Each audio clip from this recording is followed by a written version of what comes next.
Buddhali Shrimate Bhaktivedanta Swamini Namane Namaste Saraswati Neve Govani Pachayane Nivashesha Shunivari Pasatari Satarine Vanchakapa Dubasha Kripa Sindhivevacha Patitanam Pavanebhyo Vaishnavebhyo Namo Namaha Jai Shri Krishna Chaitanya Bhavanityananda Shri Advaita Gadada Shivasadi Go Bhaktavinda Hare Krishna Krishna Krishna Hare Hare Hare Rama Rama Rama Hare Hare.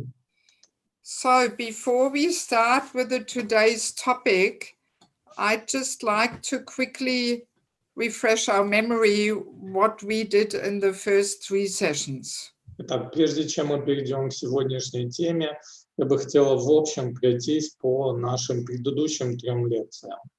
So first session, I tried my very best to convince you all from all different angles that without accepting shelter and eventually also giving shelter to others, we actually cannot make advancement.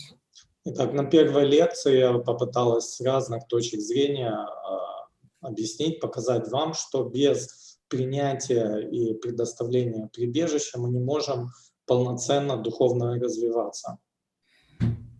So then second lesson, the first part, we also established how important these sheltering relationships are. И на второй лекции мы также рассматривали вопрос, насколько важно иметь такие взаимоотношения прибежища. That without being sheltered, we cannot give our heart and soul in service. Мы также обсуждали такой момент, что не имея прибежища, очень трудно полностью отдать свое сердце и душу в служение. We will be holding back. Мы будем, если у нас не будет прибежища, мы постоянно будем делать или отдавать чуточку меньше, чем мы могли бы. We will only invest 5 or 10% of our energy and our heart, but not everything. Мы будем вкладывать только 5-10% от нашего времени, от наших усилий, но не на все 100. Yes. So, and then in the second part of second lesson, we were discussing what blocks us the most from giving shelter and accepting shelter. И во второй части второй лекции мы обсуждали, что препятствует больше всего для нашему принятию и предоставлению прибежища. And that's envy. И это зависть. And we were discussing how envy manifests towards seniors equals juniors. И также мы обсуждали, как проявляется зависть по отношению к старшим, младшим и равным. And it became very clear that if we are envious, we will not humbly approach those who are more experienced and ask them for guidance. Ну, конечно, стало очевидным, что если мы будем испытывать кому-то зависть, то нам будет очень сложно подойти к такой личности и попросить руководства. And we will also not affectionately reach out to those who are less experienced, and we will not want them to be more successful than we are. И даже если в нашем сердце будет присутствовать зависть, мы не захотим особо делиться своим опытом и знаниями с теми, кто не так продвинут, как мы. Yes. So then on the third lesson, which we had last week, Wednesday, just a few days ago. На последней лекции в среду. There we discussed the qualities we need to have in order to be eager for shelter. Мы обсуждали качества, которые необходимо иметь для того, чтобы желать прибежища. Yes. And we said the main and foremost quality is humility. Мы говорили о том, что самым главным качеством является смирение. And humility manifests in so many secondary qualities. И смирение проявляется во вторичных качествах. And those especially required for taking shelter is inquisitiveness. И качества вот эти вторичные, которые особенно важны для принятия прибежища, это любознательность или вопрошание. Yes, without inquisitiveness, we will not really, see the need to take shelter of somebody more experienced. Без интереса, без любознательности мы не будем видеть необходимость в принятии прибежища у более опытного преданного. So, and then the second one is helplessness. Второе качество – это беспомощность. Again, the whole term of taking shelter is only meaningful if there is a feeling of helplessness there. В общем, можно сказать, что само определение прибежища не имеет никакого смысла, если человек, который хочет его обрести, не испытывает беспомощности. And the third one is respect. И третье качество – это уважение. Without respect, also we will not be eager to take shelter. Без уважения у нас не будет сильного желания получать или обретать прибежище. And we were establishing that respect is the foundation for spiritual life and spiritual culture. И также мы вывели тот факт, что уважение является основой, фундаментом для духовной жизни и духовной культуры. Because spiritual knowledge is received from above. And if there's not respect there, we cannot receive anything. It's as simple as that. Потому что духовное знание, оно приходит к нам сверху. И если мы не испытываем уважения к старшим, то мы не можем его получить. Yes. So today's session will be the discussion of the qualities which are required to be able to give shelter to others.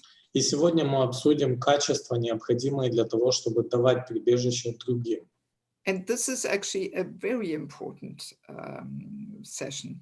Но это очень важная лекция. And there's two reasons why this topic is so important for us. И есть две причины, почему эта тема так важна для нас. Yeah, if it was a seminar in Rio, then I would ask you to give the answers, but I think it may just take too much time, so I will give them. Если бы у нас было бы семинар вживую, я бы вас попросила ответить, но это займет слишком много времени, поэтому я отвечу сама. Yes. So first reason why this discussion is so important is so we know where to take shelter. We know who is qualified. Так, первая причина, почему нам необходимо знать качества, необходимые для того, чтобы давать прибежище, заключается в том, чтобы мы знали, у кого принимать прибежище.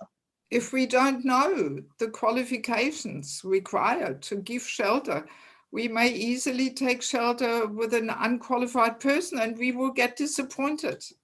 Если мы не будем знать качества, необходимые для того, чтобы давать прибежище, то очень легко мы можем принять прибежище у неквалифицированной личности. Yes. So that's the reason number one. Итак, это первая причина. So, and then the second reason is so that we know what qualities to strive for so that we one day can become a shelter giver. Вторая причина заключается в том, что мы должны знать качества, необходимые для того, чтобы давать прибежище, с тем, чтобы стремиться их развивать, чтобы в один день самим дать кому-то прибежище. My experience is that very often we have quite senior devotees in ISKCON. По моему опыту я знаю, что есть много старших преданных в ИСККОНе. And very often they are little at a loss how they can contribute to Prabhupada's mission. И очень часто у них нет ясного понимания, каким образом они могут сделать свой вклад в миссию Шрилы Прабхупады. Yes, because they have cooked the Sunday feast for many years and they've done the puja on the altar for many years and they've done so many other things for many years. And they kind of feel, well, what else can I move on to actually make a contribution? так как в течение многих лет они готовили воскресные пиры, совершали пуджу на алтаре. И вот в какой-то момент они задаются вопросом, что еще я могу сделать для того, чтобы внести свой вклад в миссию Шрилы Прабхупады. And especially after this session, they often share with me, now I know what to strive for. И очень часто, вот именно после этой лекции на эту тему, они делились со мной, что теперь у них возникло это понимание, к чему следует стремиться. Now I have a very clear list of qualities which I should develop so that one day I can actually take care of young devotees and share my life experience. Говорят, ну вот теперь у меня есть четкий и ясный список тех качеств, которые необходимо мне развивать, и вот дальше я могу заботиться уже о младших преданных. Yes. Actually, tomorrow we will have the last lesson on this topic. И вот завтра у нас будет последняя лекция на эту тему. And then next weekend, I want to start the Vanapasta course, but I want to do it without Russian translation this time. Maybe in next year we can do it with Russian translation. И на следующей неделе, на следующих выходных у меня начнется курс на тему Ванапрастха ашрама, но он будет только на английском, без перевода на русский язык. Но, может, в следующем году мы уже сделаем его с русским переводом. Yes, and actually, especially for the Vanaprasthas, this is their main contribution, reaching out to young devotees and guiding them and uplifting them.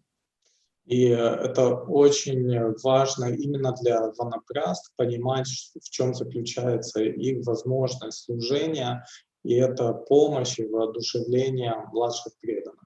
Yes, because as a Vanaprastha, you have so much life experience, so much wisdom, and that's what, in that stage of life, a devotee has to share, with young devotees. Потому что у ванапрастх очень много жизненного опыта, и на этом этапе жизни именно это и следует делать, делиться своим опытом с младшими преданными. I have this, suspicion that this is one reason why the Vanaprastha ashram is not really established much in ISKCON. И вот у меня есть такое подозрение, что есть одна причина, по которой ванапрастха ашрам особо не утвержден в ISKCON. Because their main contribution of giving shelter and guiding is not really, the importance is not really recognized, Потому что вот это качество ванапрастха ашрама, предоставления прибежища и руководства особо не оценен или особо не дается высокой оценки или не придается важности. Yeah, so how can the Vanaprastha ashram manifest if their main contribution is not even valued? Каким образом ванапрастха ашрам может развиваться, если его основная роль или задача особо не ценится? Yes. So in any case, let us turn to our list of qualities a person has to have in order to give shelter. Итак, давайте перейдем к списку качеств, необходимых для того, чтобы давать прибежище. Do you have this list in front of you? У всех есть этот список, распечатка. Either in English or in Russian? На английском, на русском. У всех есть? Yes. Yeah, it is good if you have this, because on the list is only very briefly the key points, and I will elaborate a little bit more, so you can even take a few notes there also, Ну, хорошо, чтобы этот список у вас был перед глазами, так как здесь представлены только основные тезисы, которые я буду более полно раскрывать, и, может быть, вам будет полезно вести свои записи. Yes, I mean, on my notes, I have on my, printed things, I have so many notes there with pen, На моей распечатке очень много дополнительных записей. Yes, I mean, some points are pretty self-explanatory. They don't need to be elaborated on, but some points are, quite compact. Некоторые тезисы достаточно ясные, и понятные, но другие необходимо более подробно раскрывать. Yes. So the main and foremost requirement is that we have to be sheltered ourselves before we give shelter to others. Итак, самое первое, главное условие предоставления прибежища – это то, что у нас у самих должно быть такое прибежище. We have to actually have ourselves a mentor, a coach. Мы сами должны иметь такого наставника или коуча. Yes. Only then we are, on strong footing. Our feet are standing on strong grounds, so we can give shelter to others. Только в таком случае мы можем твердо стоять на ногах и давать прибежище другим преданным. And we can say proportionally to how deeply we are sheltered, proportionally we can really give shelter to others. И мы можем сказать, что насколько мы сами полноценно обладаем или предаемся в этом прибежище, настолько же полноценно мы можем, или в такой же степени мы можем давать прибежище другим. Yes, and this is very often not so deeply understood. И очень часто это не очень ясно понимается.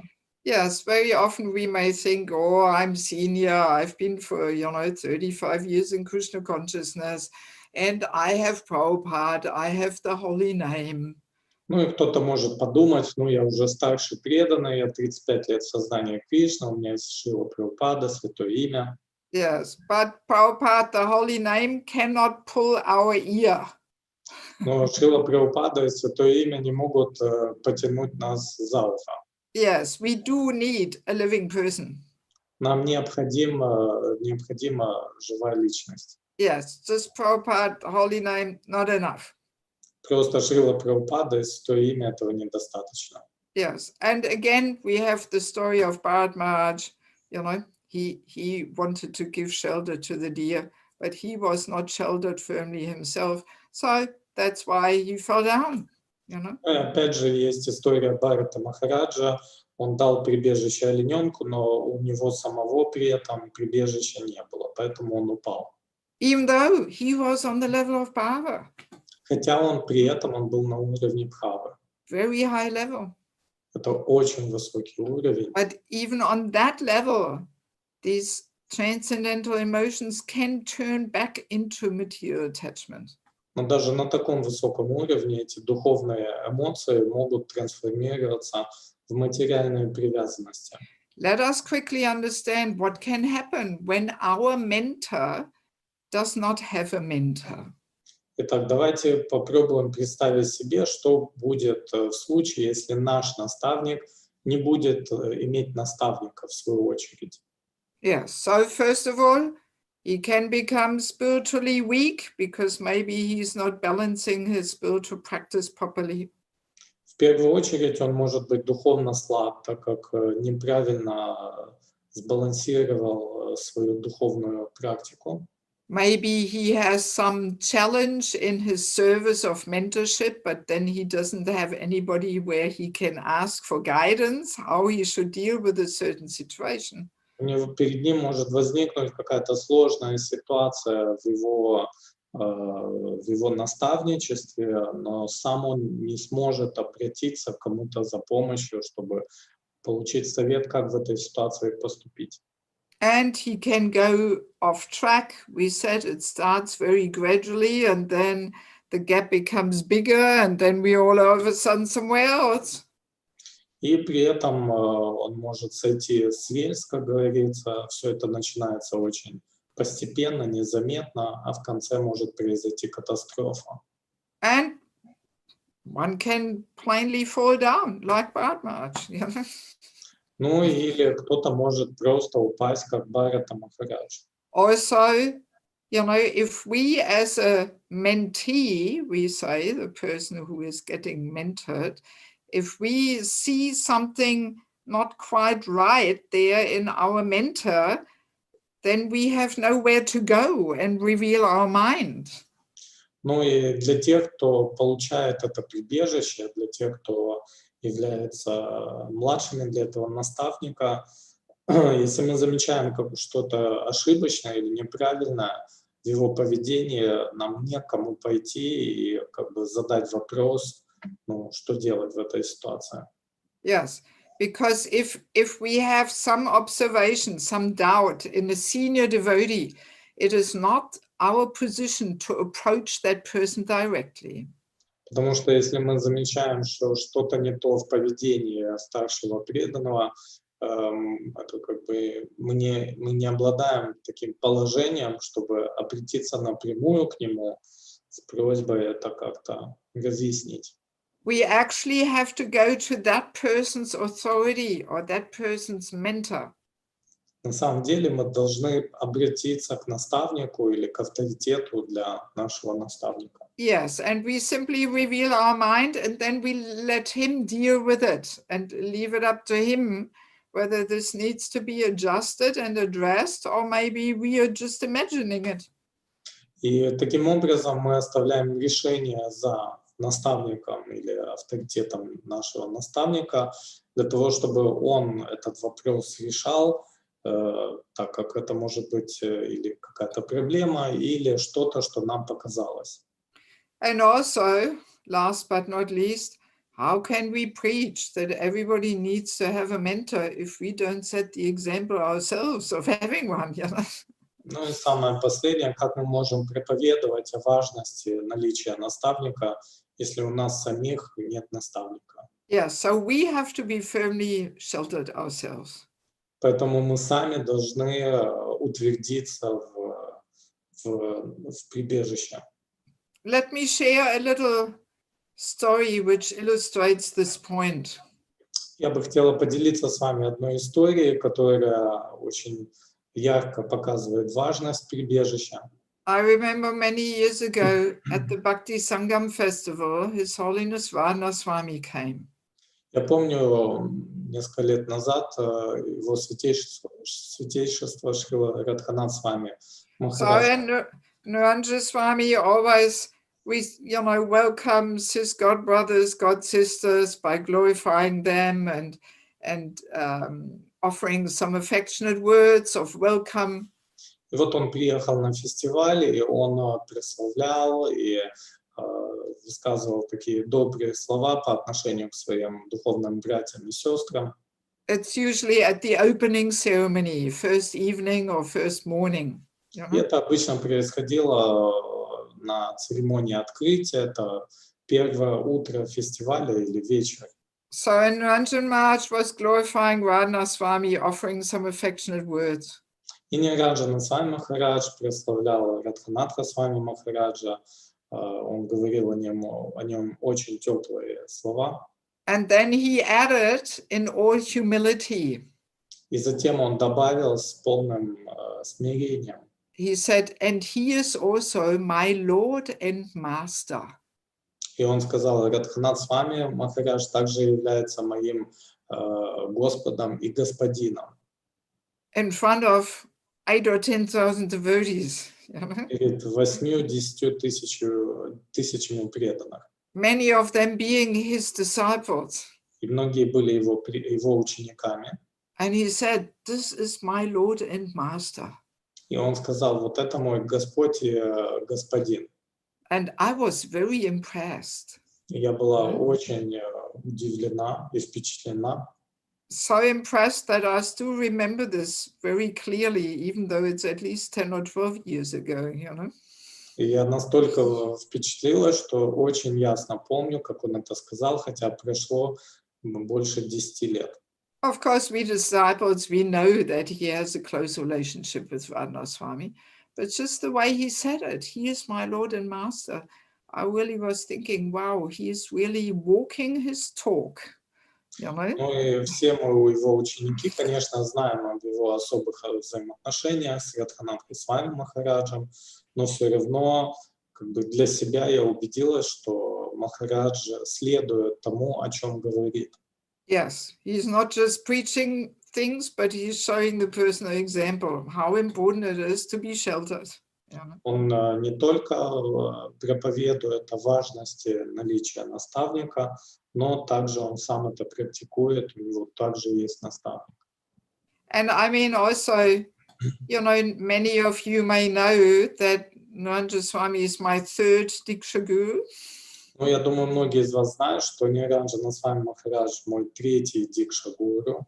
And I once heard in a lecture in Mayapur, in a Bhagavatam class, I heard the statement that all these wonderful personalities who could not maintain their position as guru or sannyasi had one thing in common.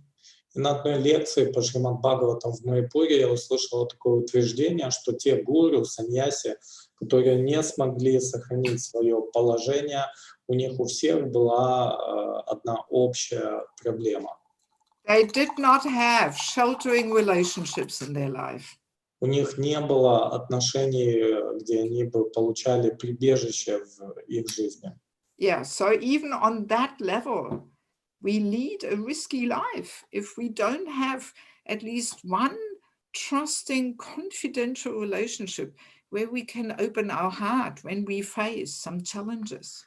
Именно поэтому нам необходимо иметь прибежище, иметь наставника, иначе мы ведем очень опасную и полную рисков жизнь, духовную жизнь, если у нас нет хотя бы одной личности, которой мы можем доверять, и которая может помочь нам с духовным руководством.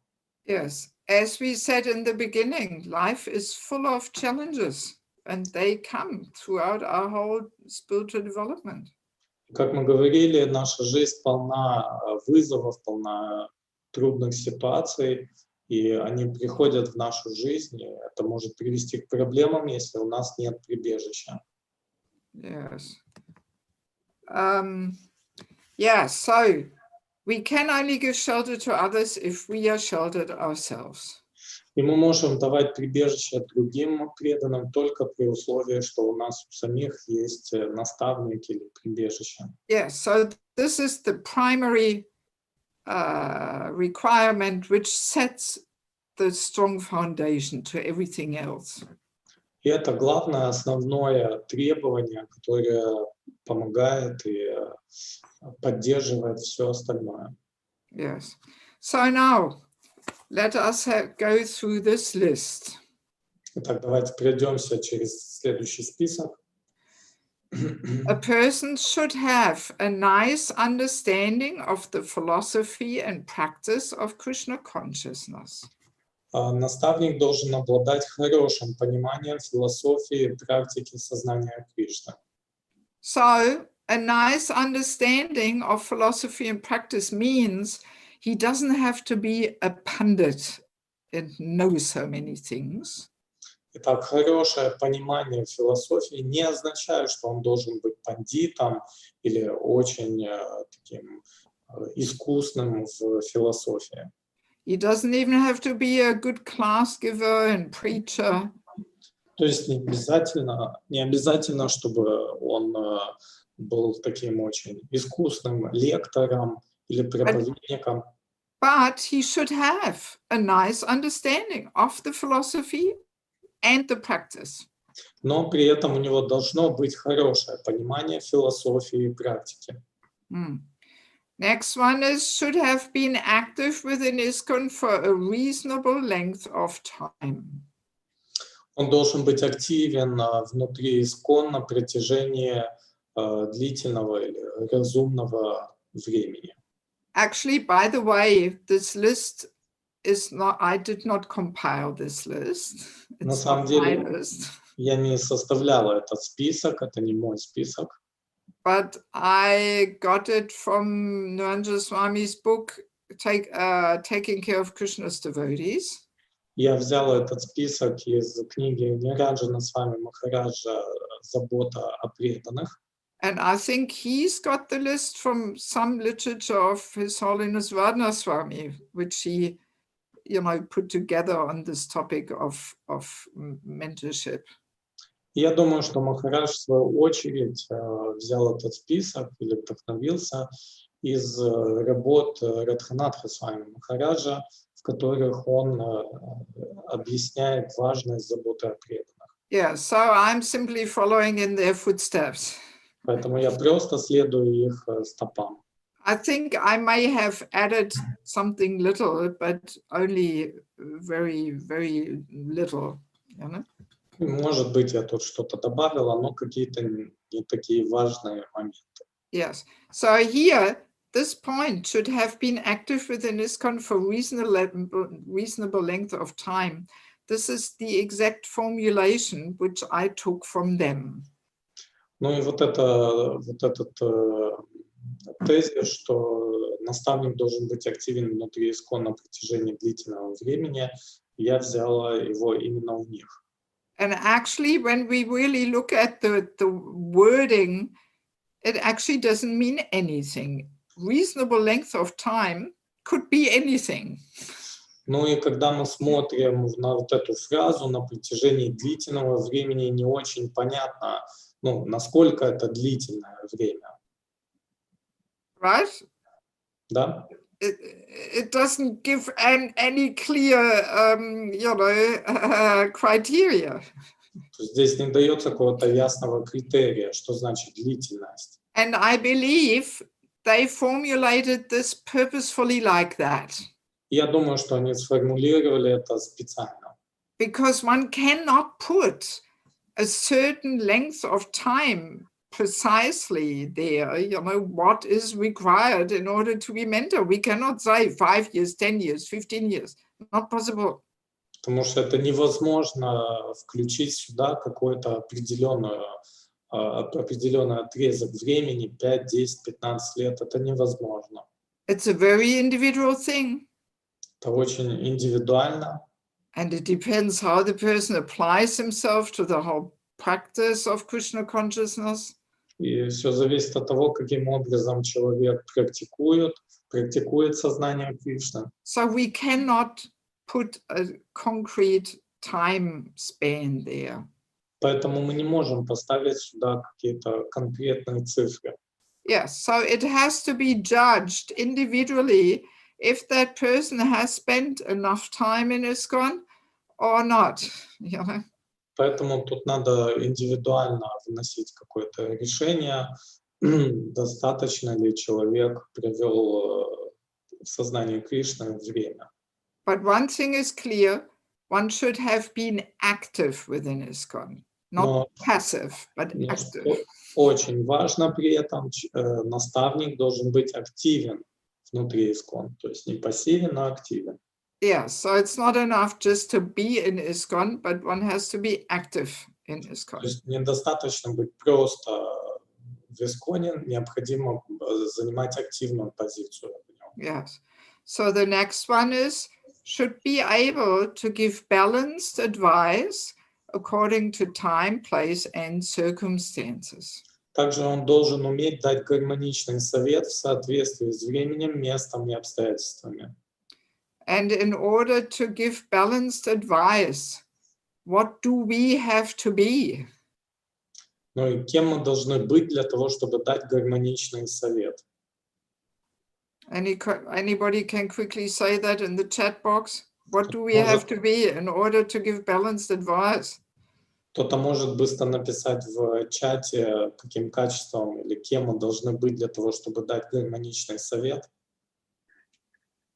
We can enable microphones because we are not a lot of people. Oh, yeah, okay, good. So, who can say? Так, кто может сказать? Quickly.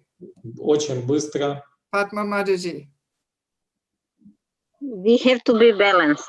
Exactly, thank you. We have to be balanced ourselves. Otherwise, how can we help others to be balanced? То есть мы сами должны сохранять баланс или находиться в гармонии, а иначе как мы можем дать гармоничный совет? Yes, again, we cannot give something to others which we don't have. Мы не можем давать другим что-то, чем сами не обладаем. Because actually Krishna consciousness is all about that. finding the right balance between all the different aspects and ingredients of the spiritual practice. Потому что практика духовная практика в исконе означает поддержание баланса, гармонии во всех аспектах. Yes, not too much service, not too little service, not too much emphasis on sadhana, not too little emphasis on sadhana. It's all a question of balance. То есть не должно быть слишком большого объема служения или слишком маленького, или слишком большого внимания садхане, или слишком маленького внимания садхане. Yes. Все должно быть в балансе. And also very important that a mentor has to be able to pick up people where they are, you know, and show them the next step up. И также очень важное качество наставника, он должен четко видеть уровень своего подопечного и воодушевлять его на то, чтобы он поднялся выше. We cannot try and squeeze everyone through one little hole there, you know. Мы не можем всех как бы грести под одну гребенку. Yes, it's a very individual thing, and a mentor has to be able to see what is the right advice for this person in their position. Все очень индивидуально, и наставник должен ясно понимать, какое именно наставление следует давать определенному преданному в зависимости от его особенностей. Also, in order to give balanced advice according to time, place, and circumstance, it is very helpful if one is experienced in all different fields of service. Также для того, чтобы уметь давать гармоничный ответ совет в соответствии с временем, местом и обстоятельствами, наставник должен обладать опытом в разных областях служения. Yes, because Prabhupada actually wanted the devotees to be good at everything and expert in a few things.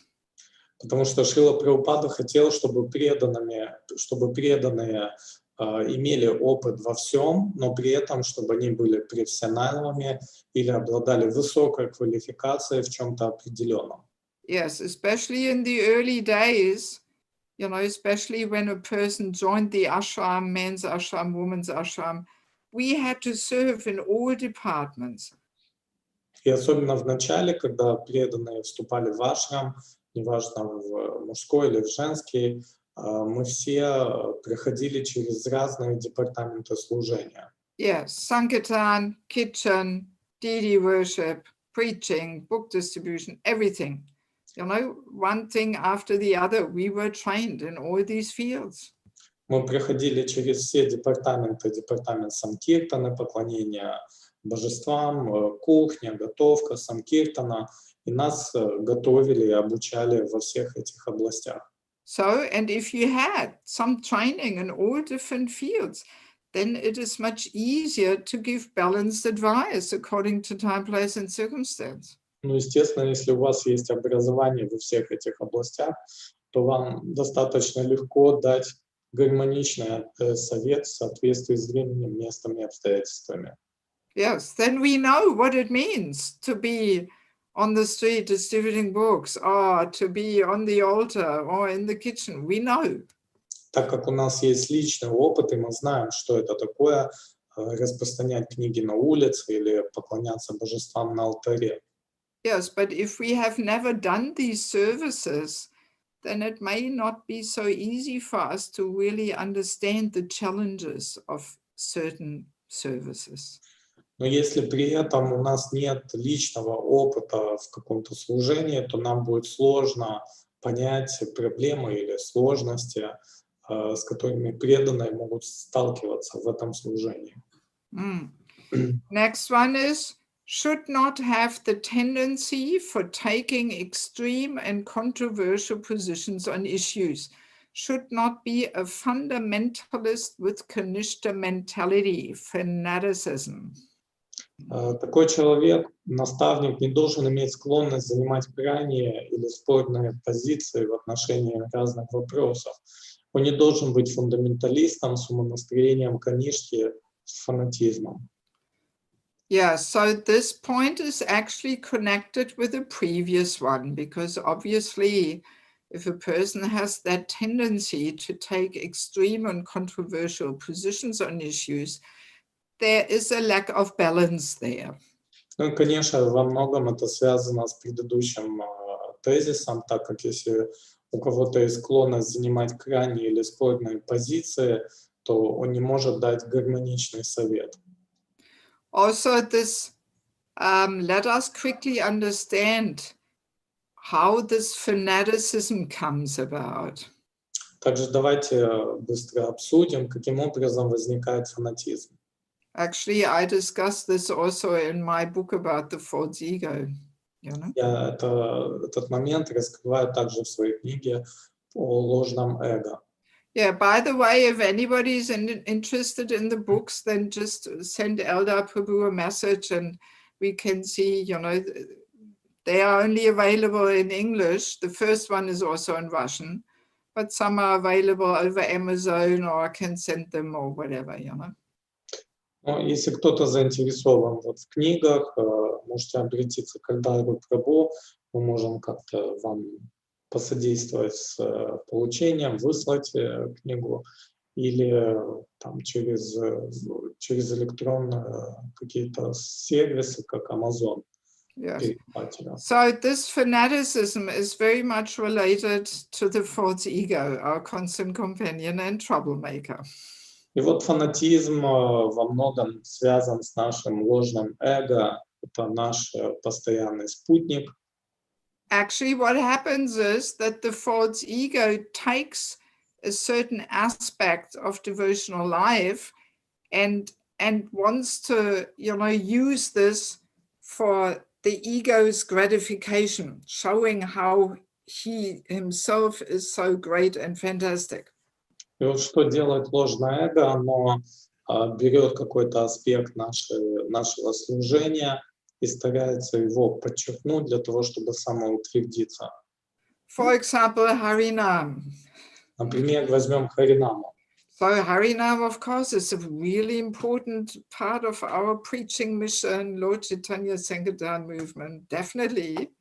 Конечно, Харинама — это очень важная часть проповеди, это наставление Господа Чайтаньи, то, что мы должны делать. So, but then the false ego comes and says, you know, Harinam is the most important and the best, and because I am the only one who recognizes this importance, that's why I am so important. Ну и что делает ложное эго? Оно говорит, ну вот Харинама — это самое важное в сознании Кришны, и затем, вследствие того, что только я понимаю эту важность, то я вот такой весь важный и как бы напыщенный. Yes, I am the only one who understands Lord Chaitanya's mood. Nobody else understands, only me. Я единственный, кто понимает настроение Господа Чайтаньи, никто другой этого не понимает, не делает, только я. So, and that's how we become fanatic. Ну и вот таким образом мы становимся фанатиками. Yes, and you know, we can become fanatic about any good aspect of devotional life. И мы можем стать фанатиками любого какого-то благого аспекта служения или практики сознания Кришны. It simply means we're using that aspect to glorify ourselves. Но что это означает на самом деле? То, что мы используем этот аспект служения для того, чтобы на самом деле прославить себя. And of course, we can understand, especially in a younger stage of devotional life, our enthusiasm is not pure. Ну и что следует также понимать, особенно на начальных этапах нашей духовной жизни, что наш энтузиазм, он не является чистым. It is mixed with a good portion of passion and false ego. Он смешан с хорошей долей ложного эго и страсти. Yes. So that's how this fanaticism comes about. И вот таким образом возникает этот фанатизм. I once heard a nice definition of fanaticism. Я однажды услышал очень интересное определение фанатизма. When our own enthusiasm is not guided by a higher intelligence than our own, Когда наш энтузиазм не направлен более высоким разумом, чем наш, then we can easily become fanatic. тогда мы легко можем стать фанатиками. Yes. So we always need a higher intelligence than our own intelligence to guide our enthusiasm. Именно поэтому нам необходимо иметь более личность с более продвинутым разумом для того, чтобы он направлял нас. Yes. Энтузиазм. Yes. And even taking extreme and controversial positions on issues, this is also connected with false ego. Ну и также занятие крайних или спорных позиций в отношении каких-то вопросов — это также показатель ложного эго. Because very often the ego pushes us that we want to be different than everybody else. Потому что очень часто ложное эго толкает нас на то, чтобы мы отличались от остальных. Yes, we want to get some attention, some recognition. Мы хотим получить какое-то внимание, признание. So, and that also can lead to this phenomenon that we take extreme positions. Everybody else thinks like this, but look at me, I think like this.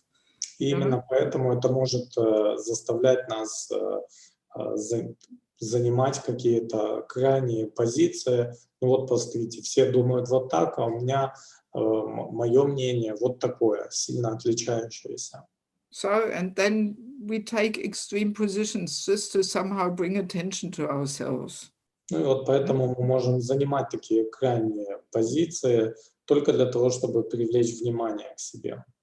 And actually in this point here, I'd also like to add that a mentor should not have that tendency of canvassing for his own guru.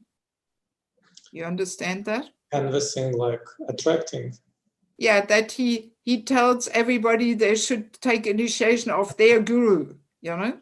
Также я бы хотела добавить сюда еще один пункт, что квалифицированный наставник не должен как бы тянуть преданных к своему гуру, то есть привлекать их, утверждать, что вот он самый лучший. This tendency is also connected with false ego. I mean, false ego gets in our way in so many ways. Эта склонность также свидетельствует о сильном ложном эго, и вообще ложное эго, оно, конечно, очень во многом нам мешает, является нашей основной. Yes, so the false ego again comes in and says, my guru is the best, and because he is the best, I'm the next best next to him. Такие вот утверждения, мой гуру самый лучший, на самом деле они означают, что если он самый лучший, а я рядом с ним, то я тоже один из лучших. And everybody should take initiation of my guru.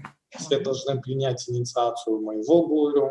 Yes, and this is also, let's be clear, this is with such mentality, we try to increase our influence.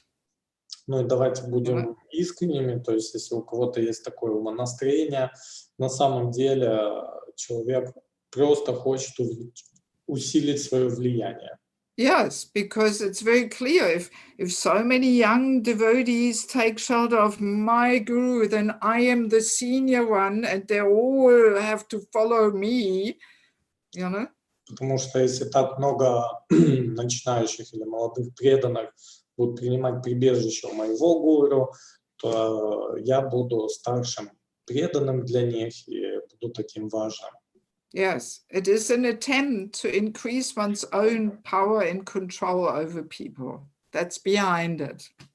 Что на самом деле за этим стоит, это желание получить больше контроля и влияния над людьми. Yeah, so this is not wanted, this tendency, you know. Поэтому такая склонность нежелательна как бы в служении наставника. Yes, of course, it's very natural that we feel my guru is very special, but because he's special for me, because he saved me from material existence. Конечно, для каждого преданного его дикша-гуру он очень важен, так как он спас, как бы он спас меня от этого материального мира. But it is a very personal and intimate connection, Но при этом это очень личная и сокровенная связь.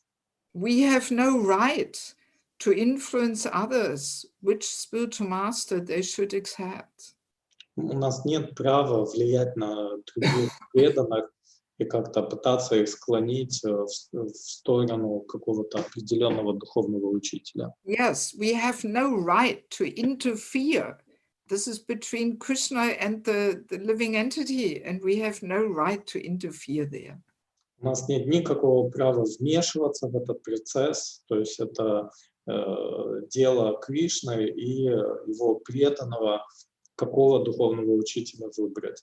We can only give general criteria that we say, we encourage devotees, try and hear from different personalities, and whoever is preaching nourishes your faith in the process of Krishna consciousness. That person may be the right person for you. Единственное, что мы можем сделать в качестве наставников, это воодушевлять преданных, слушать, допустим, разных духовных учителей, советовать прислушиваться к своему сердцу и смотреть, кто больше вдохновляет. Or we can explain to a person that, the Diksha Guru plays also a practical role, that it is helpful if we have once or twice a year the opportunity to meet that person and offer some service. But if the person lives at the other side of the world or never comes to our area, very difficult to actually establish a connection. Such kind of general guidelines we can give. Ну и также мы можем дать какие-то общие рекомендации на эту тему, что, например, мы должны иметь возможность как-то служить или лично видеться с духовным учителем хотя бы 1-2 раза в год, а если он живет на другой стороне земного шара, то это будет невозможно. As a rule, we are not on that level that immediately we can connect on the Vani level of just being connected through instruction, through hearing. This is unfortunately, as a rule, not our level. Как правило, это не наш уровень обретать вот эту связь с духовным учителем исключительно через его наставление. But to directly interfere with a devotee's choice of guru and say, oh no, don't take that person, haven't you heard that this and this and this, this is completely inappropriate. We cannot interfere. Но мы не можем вмешиваться в решение преданного, то есть мы не можем ему говорить, нет, тебе не надо выбирать этого духовного учителя, ты разве не слышал об этом, о том, то есть это все неправильно. I have come across this where mentors have made some, negative comments about the guru they were choosing. Oh, and this created so much confusion in that person's mind and heart, and destroyed their faith and ISKCON. And oh my God, this cannot go on, such things. То есть я уже сталкивалась с такими ситуациями, когда наставники как-то негативно отзывались о потенциальных гуру для своих подопечных и таким образом разрушали их веру в ISKCON. То есть это очень и очень плохо. Yes, we have to respect a person's choice and encourage, even though we would not take shelter of that person, but it's a different personality, so yeah. Мы должны уважать выбор преданного в том, что касается духовного учителя, даже если мы, может быть, не выбрали бы этого духовного учителя, это личное дело каждого. We will have a look at 2 more points, and then we'll see if there's any questions about what we discussed so far. Мы рассмотрим еще 2 пункта, затем вы сможете задать им вопросы о том, что мы сегодня обсудили. So you can already think if you have some question. Так что, если у вас есть какие-то вопросы, можете уже подумать о них. So the next one is, should be mature and sober. Следующий пункт. Наставник должен быть зрелым и рассудительным. Yeah, so mature and sober simply means, that we are serious and steady.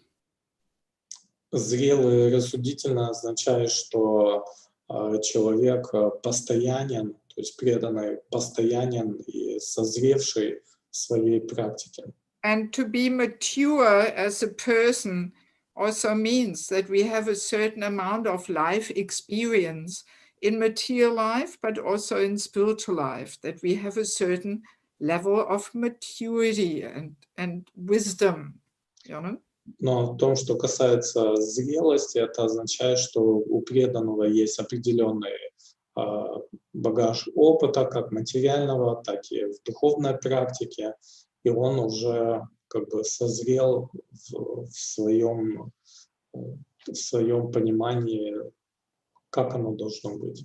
Yes, and we have to, we should not be up and down, one day completely inspired and then the next day nothing, but there has to be a steadiness there. Также наставник, он не должен как бы испытывать такие волны энтузиазма или волны, то он активен, то он пассивен, то есть у него должно быть какое-то постоянство в его духовной практике. And the person has to also be realistic about their own strengths and abilities and about others people's strengths and abilities, and not unrealistic and flying in the sky there with so many ideas or something. Также наставник должен быть реалистом, он должен понимать реальный уровень своего подопечного, его качества, а не витать где-то в облаках. So that's kind of my understanding of mature and sober, what that includes, Вот таково мое понимание, что означает быть зрелым и рассудительным. So now the next one is a quite compact one. Итак, следующий пункт, он достаточно сжат. Should demonstrate a good standard of sadhana, etiquette, behavior, and commitment to serving the mission of Srila Prabhupada. Наставник должен обладать хорошим стандартом садханы, следования этикету, поведения и приверженности следованию миссии Шрилы Прабхупады. Yes. First of all, there's the overall instruction there that a mentor has to be exemplary. Right? Конечно, в первую очередь есть такое утверждение, что наставник должен быть примером. He has to demonstrate a certain standard in all different aspects of devotional life. Он должен продемонстрировать на своем примере все аспекты преданной жизни. To set an example is a very important way how to serve other devotees. И когда мы показываем пример своим на себе, это один из очень действенных и важных способов проповеди для других. Even if we think we are above certain rules and regulations, but no, for the sake of serving other devotees, we have to set an example. Даже если мы думаем, что мы находимся уже над правилами и предписаниями, то все равно для блага других преданных, для того, чтобы показать им пример, мы сами должны им следовать. If we set an example, that's a very powerful way of increasing other devotees' faith in the process of Krishna consciousness. Если мы показываем на своем примере следования правилам, предписаниям, то это может очень сильно помочь и развить веру других преданных. What would Krishna consciousness be if it wasn't for all the nice examples we have, you know? Каким бы было сознание Кришны, если бы не было столько замечательных примеров воодушевленных старших преданных в нем? Yes, actually we have the saying, your actions speak louder than your words. Ну, есть такая поговорка, что ваши действия как бы свидетельствуют лучше или громче, чем ваши слова. Yes, this is even like that as a parent. То же самое это касается роли родителя. Yes, maybe one day we have time to do the kids course too. Может быть, когда-то мы сделаем еще курс для родителей по Yes. воспитанию детей. Yes, but it is all about the parents setting that example of being a happy and strictly practicing devotee in a natural way, you know? Но очень много воспитания детей зависит от примера самих родителей, насколько гармонично и твердо они сами практикуют сознание Кришны. Yes, and same is there with other devotees too. If we shall give the example of being a happy and enthusiastic and active devotee, that's the best way how to preach, actually. То же самое касается других преданных. Если мы показываем пример счастливого, энтузиастичного, активного служения сознания Кришны, то это будет замечательной проповедью для остальных. Yes. So let us quickly look at these different aspects here, where we should demonstrate a good standard in. Давайте посмотрим на различные аспекты, где мы должны показывать хороший пример. So, good standard of sadhana. Итак, хороший стандарт садханы. Why is that so important? Почему это так важно? Anybody wants to give a quick answer? Кто-то хочет дать быстрый ответ? You can enable your microphones yourself. Вы можете сами включить микрофоны, кто хочет. So, why is a good standard of sadhana so important? Почему так важен хороший стандарт садханы For a mentor. для наставника?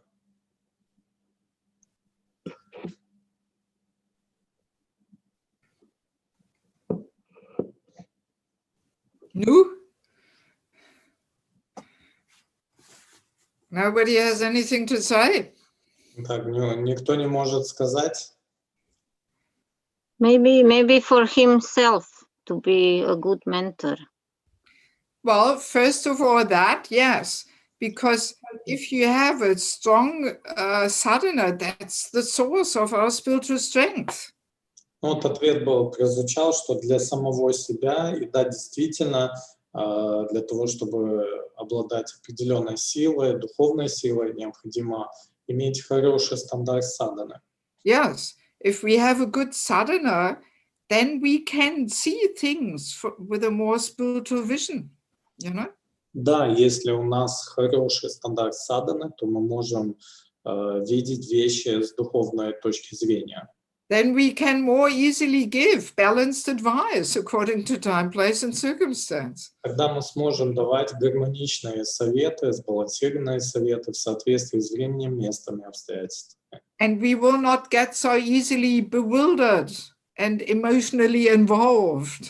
И мы уже не будем так легко запутываться и эмоционально вовлекаться. Yes, but we will be able to keep aloof and see things from an aloof position. То есть мы сможем соблюдать такую позицию наблюдателя, то есть позицию со стороны.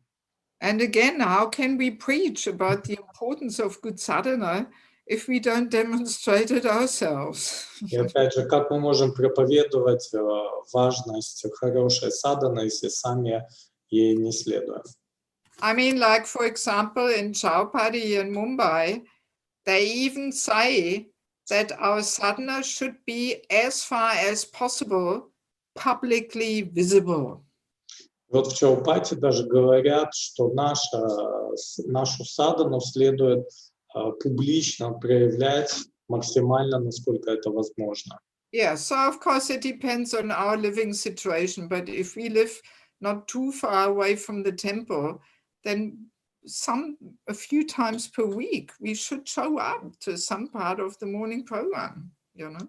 Ну, конечно, все зависит от того, от условий нашего проживания, но если мы живем недалеко от храма, то хотя бы несколько раз в неделю следует приходить на утренние программы. Yes, we cannot say that, oh, I do everything at home behind closed doors, you know. I listen there over internet, over Zoom. То есть нельзя говорить, что, ну, я же совершаю свою садхану дома за закрытыми дверями, слушаю лекцию по интернету через Zoom. No, but sometimes we have to join the devotee community and hear from each other and inquire from each other. It's a whole different thing than just sitting at home and listening over the internet. Нет, иногда мы должны приходить в храм, мы должны общаться с преданными, мы должны задавать вопросы. Это совершенно другой уровень опыта, чем просто сидеть дома и слушать лекции. And if people never see us with a bead bag, you know, chanting in the temple room or somewhere, then easily some doubts can come up. Is this person actually chanting 16 rounds? I never see them, you know. Ну, если преданные не видят, как мы воспеваем круги, или мы ходим с мешочком, с четками в алтарное, то очень легко у кого-то может закрасться вопрос, этот преданный вообще читает джапу? Я его что-то не видел с джапой никогда. Yeah, so we have to conduct ourselves in such a way that we are beyond suspicion. Поэтому мы должны себя вести таким образом, чтобы быть вне подозрений. And I know, for example, in Chhabari community, some of the mentors who live far away from the temple, they do like this, that on certain days per week, you know, between a certain time, let's say between 5:30 and 7, their doors are open and their mentees can come and chant with them together. Ну и вот я знаю, что в общине Чаупати наставники, которые живут далеко от храма, они утром открывают двери своих домов, и их подопечные могут прийти и читать вместе с ними джапу. Yeah. Где-то с 5:30 там до 7. So their home is open and, you know, anybody can come and chant with them and they can see, oh yeah, they are chanting if somebody has some doubt, you know. Ну и у них открыты двери их домов, и любой преданный может прийти и посмотреть, что да, действительно они читают джапу, и если у кого-то есть какие-то сомнения, они могут их развеять. Yes, and often devotees do that, you know, they choose often their mentors also according to the location, because Mumbai is such a big city, you can spend 3 hours in traffic jams. So they choose their mentors also like that they can easily associate with them. Ну и также преданные, например, в Мумбаи, они могут выбирать своих наставников в зависимости от их места проживания, так как там это очень большой город, и там, если попасть в пробку, можно даже застрять на 3 часа. Поэтому они выбирают наставников где-то в том же районе, где и они живут. Yes, or on last year when I was in North America, even before the whole Corona crisis, you know, I noticed that it is there very common that people have all kinds of WhatsApp groups and internet groups where they chant together in the mornings over the phone, you know. Ну и также я была в прошлом году в Северной Америке, еще до коронавируса, и я заметила, что многие преданные имеют, они являются членами различных групп в интернете, в WhatsApp, и они даже воспевают по утрам вместе джапу. And all right, if it encourages people to chant, it's good, but I personally always give preference to the factual association, you know. Ну и, конечно, это замечательно, если это кого-то вдохновляет на чтение джапы. Но лично я предпочитаю какое-то личное взаимодействие с преданными. Yes. So now demonstrate a good standard of etiquette and behavior. Let's look at the next one here. Итак, следующий момент, он должен обладать хорошим стандартом следования этикету и поведению. So etiquette and behavior, of course, this is a whole seminar in itself. Но этикет и поведение – это целая тема для отдельного семинара. Yes, there's so many aspects of Vaishnav etiquette. Существует так много аспектов вайшнавского этикета. How we conduct ourselves towards seniors, towards, children, towards equals. Как мы ведем себя по отношению к старшим, по отношению к детям, к равным. And main and foremost towards the other gender. Ну и самое главное, как мы ведем себя по отношению к противоположному полу. This is a really important thing which a mentor has to be very strict in.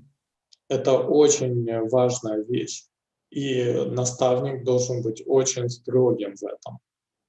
As a basic principle, we can say in Krishna consciousness, there is not much room for friendship, between a man and a woman who are not married.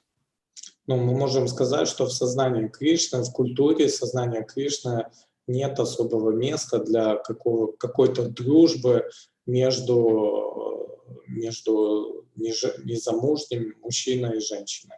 Yes, butter and fire have to be kept separately. То есть масло и огонь должны храниться отдельно. Never mind whether it's, white butter or saffron butter or yellow butter or old butter or young butter. То есть неважно, это белое масло, шафрановое масло, масло в возрасте уже. Old butter, young butter. Или молодое. And old fire, young fire. Ну или это молодой огонь, или старый огонь. Married fire, unmarried fire. Замужний огонь или незамужний огонь. So fire is fire, butter is butter. То есть масло есть масло, и огонь есть огонь. So, and both are good, but if they come too close, butter melts. То есть по отдельности они хороши, но если они вступают в слишком близкий контакт, то масло будет терять свою твердость. Yes, so many of our problems in our Vaishnava communities and also our high divorce rate always goes back to this point that people did not follow the Vaishnava etiquette.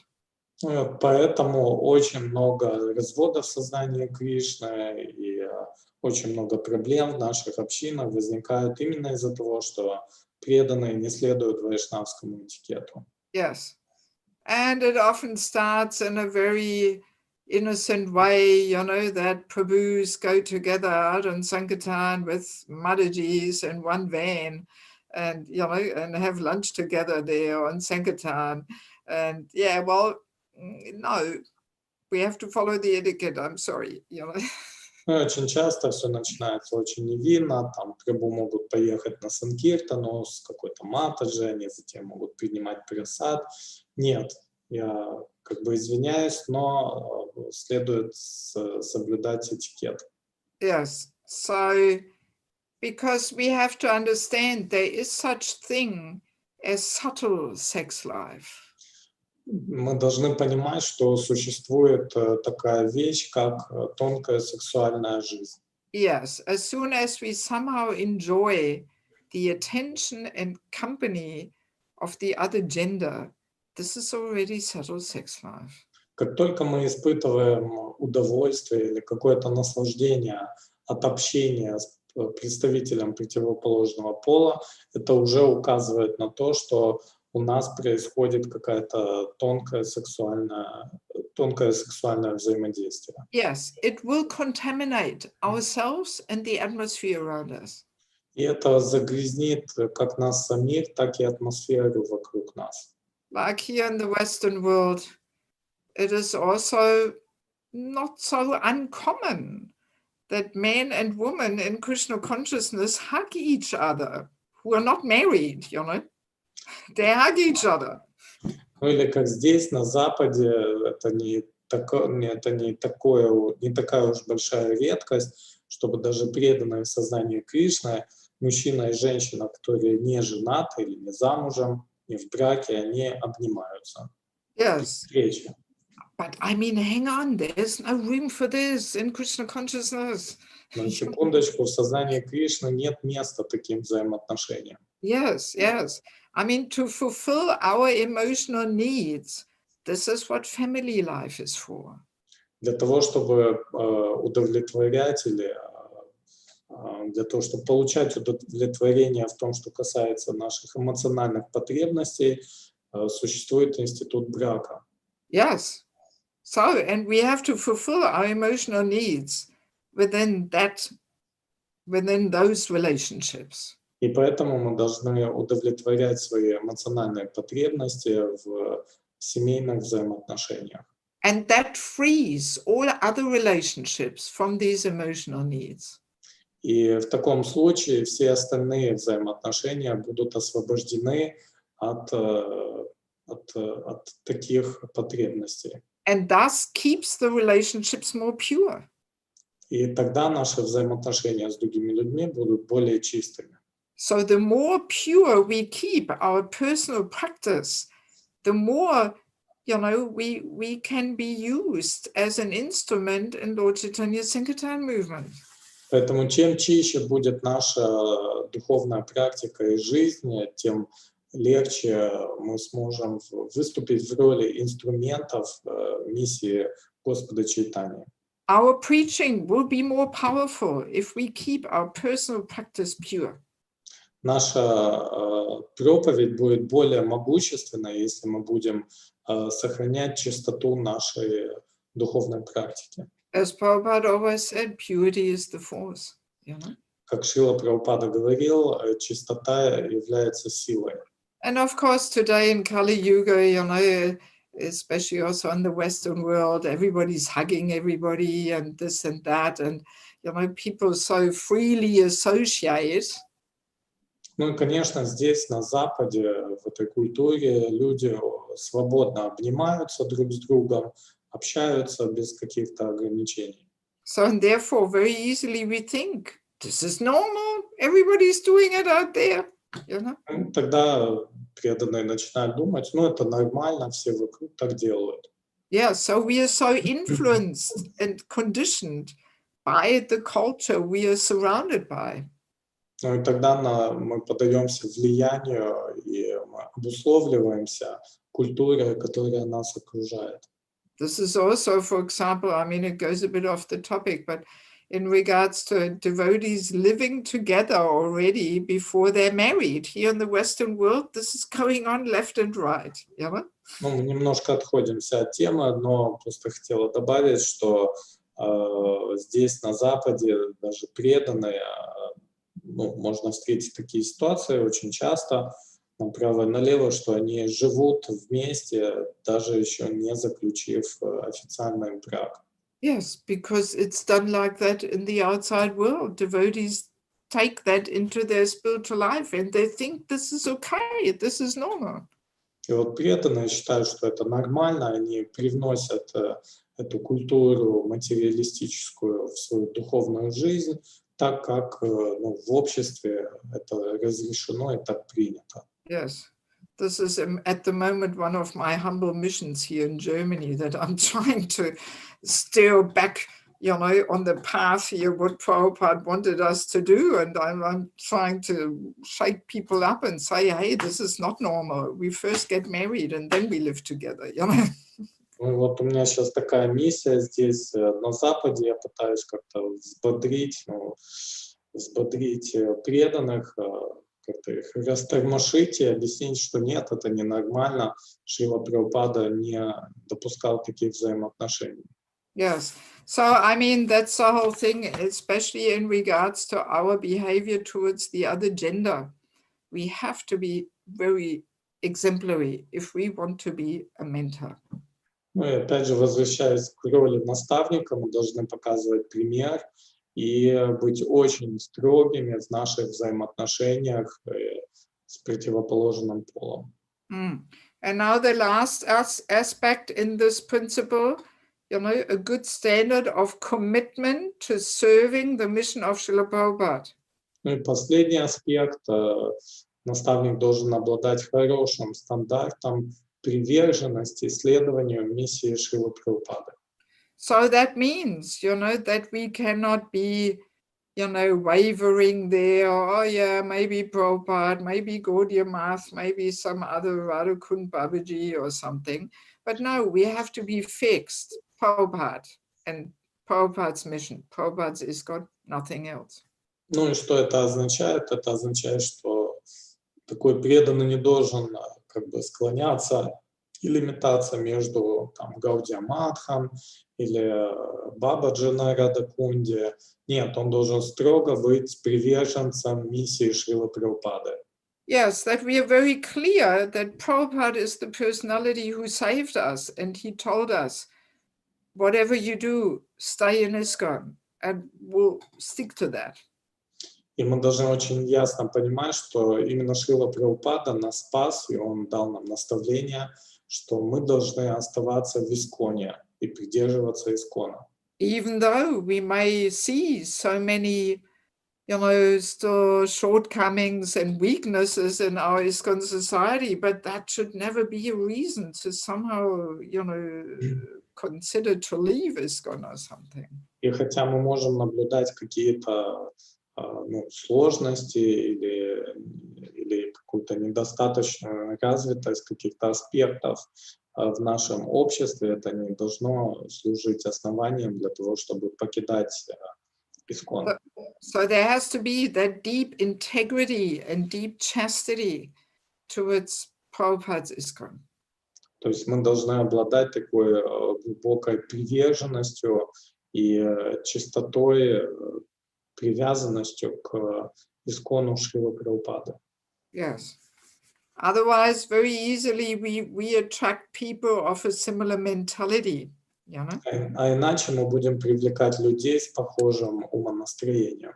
Yeah, this is also in the previous point of having the tendency for extreme and controversial issues, positions on issues.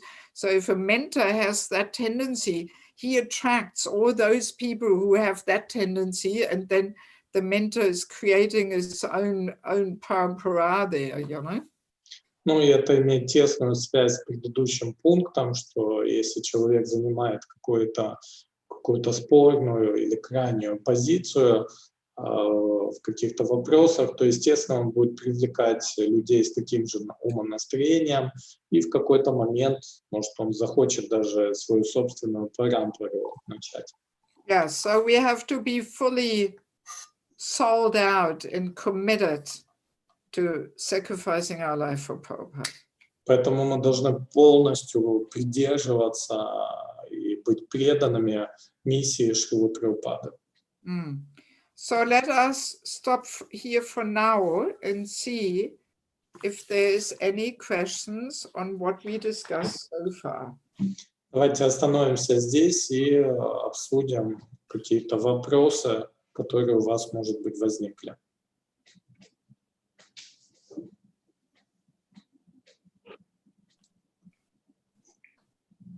Yes, Elder Prabhu. Krishna. How to understand that a mentor has a mentor? Итак, как понять, что у наставника есть наставник? It shouldn't be a secret who is the mentor. То есть не должно быть секрета, если у наставника есть какой-то наставник свой. I have a situation in small yatra. These most senior devotees I'm communicating with, but they are the most senior devotees in the yatra. So there is nobody to ask that this person has a mentor, or I don't see they talking or something like that. How to know? Ну вот в случае маленькой ятры, допустим, у меня там наставник, один из старших преданных, и как бы я не вижу в ятре кто может быть для него старшим или наставником, и как это узнать? Well, maybe we can park this question because it actually goes a little bit in the direction, what to do, whether we can have mentors on different levels in other yatras, countries, and so it actually goes more into that direction. So please take a note of the question. I think we will come to these topics tomorrow. Но этот вопрос, он связан уже больше с вопросом, что непосредственно делать для того, чтобы обрести наставника. То есть это может быть наставник в какой-то другой ятре или стране. В любом случае, завтра мы это обсудим, поэтому вы свой вопрос запишите, мы к нему вернемся завтра. But in order to find out whether a person has a mentor, we can simply ask them. Вот для того, чтобы узнать, есть ли у преданного наставник, один из самых простых способов — это спросить у него. Like Niranja Swami, he doesn't make a secret out of it. He says, he is my Lord and Master, Как, например, Нирянджана Свами Махарадж, он не делает из этого большого секрета. Он перед всеми преданными сказал, что Радханат Свами Махарадж является его Господом и Господином. Any other question? Есть ли еще какой-то вопрос? Yes, Lalita Madhava. Madhaji. Харе Кришна. Конечно, когда мы слушаем эти качества, то мы понимаем, что у нас, мы не обладаем этими качествами. И сразу такой вопрос возникает, что я не могу это служение выполнять, быть наставником. И что делать? Что делать? So my question is that when we listen about these qualities, we understand that we don't have them, and we don't have the qualification to be a mentor to someone. So what should we do? Кто-то должен нам это служение дать? Should somebody give us this service, or how is it done? Well, yeah, I mean, all these things, how to actually go about it, we want to keep for tomorrow.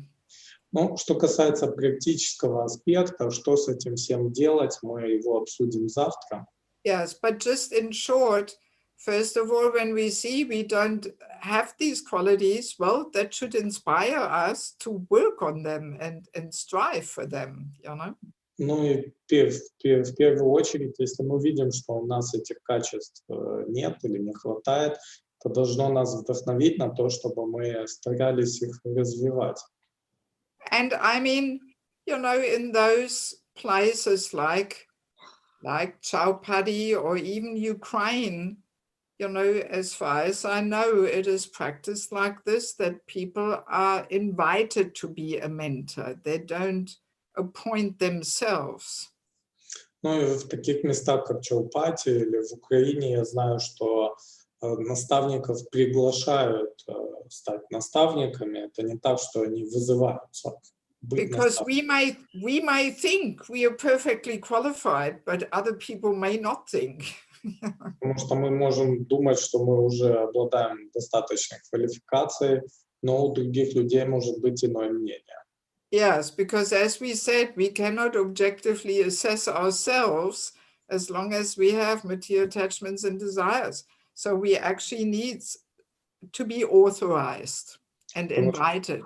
Потому что, как мы уже говорили, пока у нас сохраняется материальная привязанность и желание, мы не можем объективно себя оценивать, поэтому необходимо, чтобы кто-то нас пригласил или нам дали это служение. Any other questions, just referring now to those qualifications we have discussed? Есть ли еще какие-то вопросы по этим качествам, которые у нас есть? Харе Кришна. Hare Krishna. А вопрос такой можно. Что лучше, когда вначале наставник появляется, а потом гуру? Или когда вначале гуру появляется, а потом наставник? So what's better when we have first Shiksha Guru or mentor and then Diksha Guru, or if we have Diksha Guru first and then the mentor. I don't really think there has to be some certain order there. Но я не думаю, что должен здесь быть какой-то определенный порядок или последовательность в этом. But we can say ideally a person should already at the very beginning of his spiritual practice have a mentor. Ну, конечно, в идеальном случае, в самом начале своей духовной практики, человек преданный уже должен иметь наставника. And I mean, very commonly in the very initial phase of spiritual practice, it is actually quite naturally going on. Ну и, конечно же, в самом начале, когда люди только начинают практиковать сознание Кришны, это происходит естественным образом. But then very often we don't understand that even after 1, 2, 3, 5, 10 years of practice, we still need a mentor, not only in the first year. Но, к сожалению, через год, 2, 3, 5, 10 мы теряем это понимание того, что нам все равно необходим наставник, даже и после какого-то ряда лет. Yeah, so I dare say a mentor is actually required from day number 1. Так что я бы рискнула сказать, что мы нуждаемся в наставнике прямо с самого первого дня. And even in accepting a guru, we may also need a little bit of guidance in general terms. И даже в общем, в процессе принятия Дикша Гуру нам также необходимо определенное руководство, помощь, советы. Yes, because very often devotees accept a Diksha Guru on very external, grounds. Especially we ladies are often emotional and, he smiled at me, I got his garland, he must be my guru. Very, very emotional and external. Yeah. Потому что очень часто преданные принимают Дикша-гуру на каких-то по внешним каким-то причинам. Он может нравиться, или для матаджи, будучи более эмоциональными, они могут как-то эмоционально увидеть какой-то определенный жест с его стороны, что вот он дал гирлянду и так далее. Yeah, so even there, devotees need a little bit of guidance. Поэтому даже в вопросах выбора Дикша-гуру преданным необходимо руководство и помощь. And I mean, there is a few gurus who don't even accept a person as a disciple if they don't have a mentor. Но есть даже некоторые гуру, которые не принимают учеников, если у них нет наставника. Yeah, so I mean, we can say there is a certain order. It's not how I said in the beginning, there is no order, but no, now thinking more about it, actually, a mentor should be ideally from day number 1 there, or let's say day number 5, but in the beginning. Так что сейчас, немного более подробно обсудив этот вопрос, мы можем прийти, конечно, к выводу, что определенная последовательность есть. Конечно, в идеальном случае лучше с 1 или с 5 дня, чтобы у нас появился или был наставник, а затем уже Дикша-гуру. Yes. Also, then our spiritual advancement goes more swiftly, because sometimes people come to the Sunday feast for 10 years, but they don't even know how to offer their food or anything. Nobody has ever shown them, Но если у нас будет наставник, наша практика будет развиваться более быстро, потому что есть люди, которые ходят на воскресные программы в течение 5-10 лет, но до сих пор не знают, как предлагать пищу Господу, потому что никто их этому не научил. I would like to just continue and discuss a couple more of these points here on the list. Дальше я бы хотела продолжить с обсуждением некоторых пунктов в этом списке. I mean, tomorrow we will have more time for all kinds of practical questions, how to accept mentor and this and that and so many things, Завтра у нас будет больше времени для вопросов, как на практике получать прибежище или выбирать наставника. Yes, let's go back to our list here. Так, вернемся к нашему списку. A person should be willing to extend him or herself to help others and have the spirit of sacrifice, should be compassionate and have a genuine and selfless concern for the welfare of devotees. Итак, наставник или наставница должны быть готовыми прийти другим на помощь и обладать духом самопожертвования. Они должны быть сострадательными, искренними и бескорыстно заботиться о благе преданных. So this is actually one of the most important points. Итак, это на самом деле один из самых важных пунктов. Because if a person has that, spirit of sacrificing and has a genuine and selfless concern for other devotees, Так как если преданный обладает духом самопожертвования и обладает искренним и бескорыстным желанием заботиться о благе преданных, in other words, if there's really, a strong desire to really, share with others what we have received in Krishna consciousness.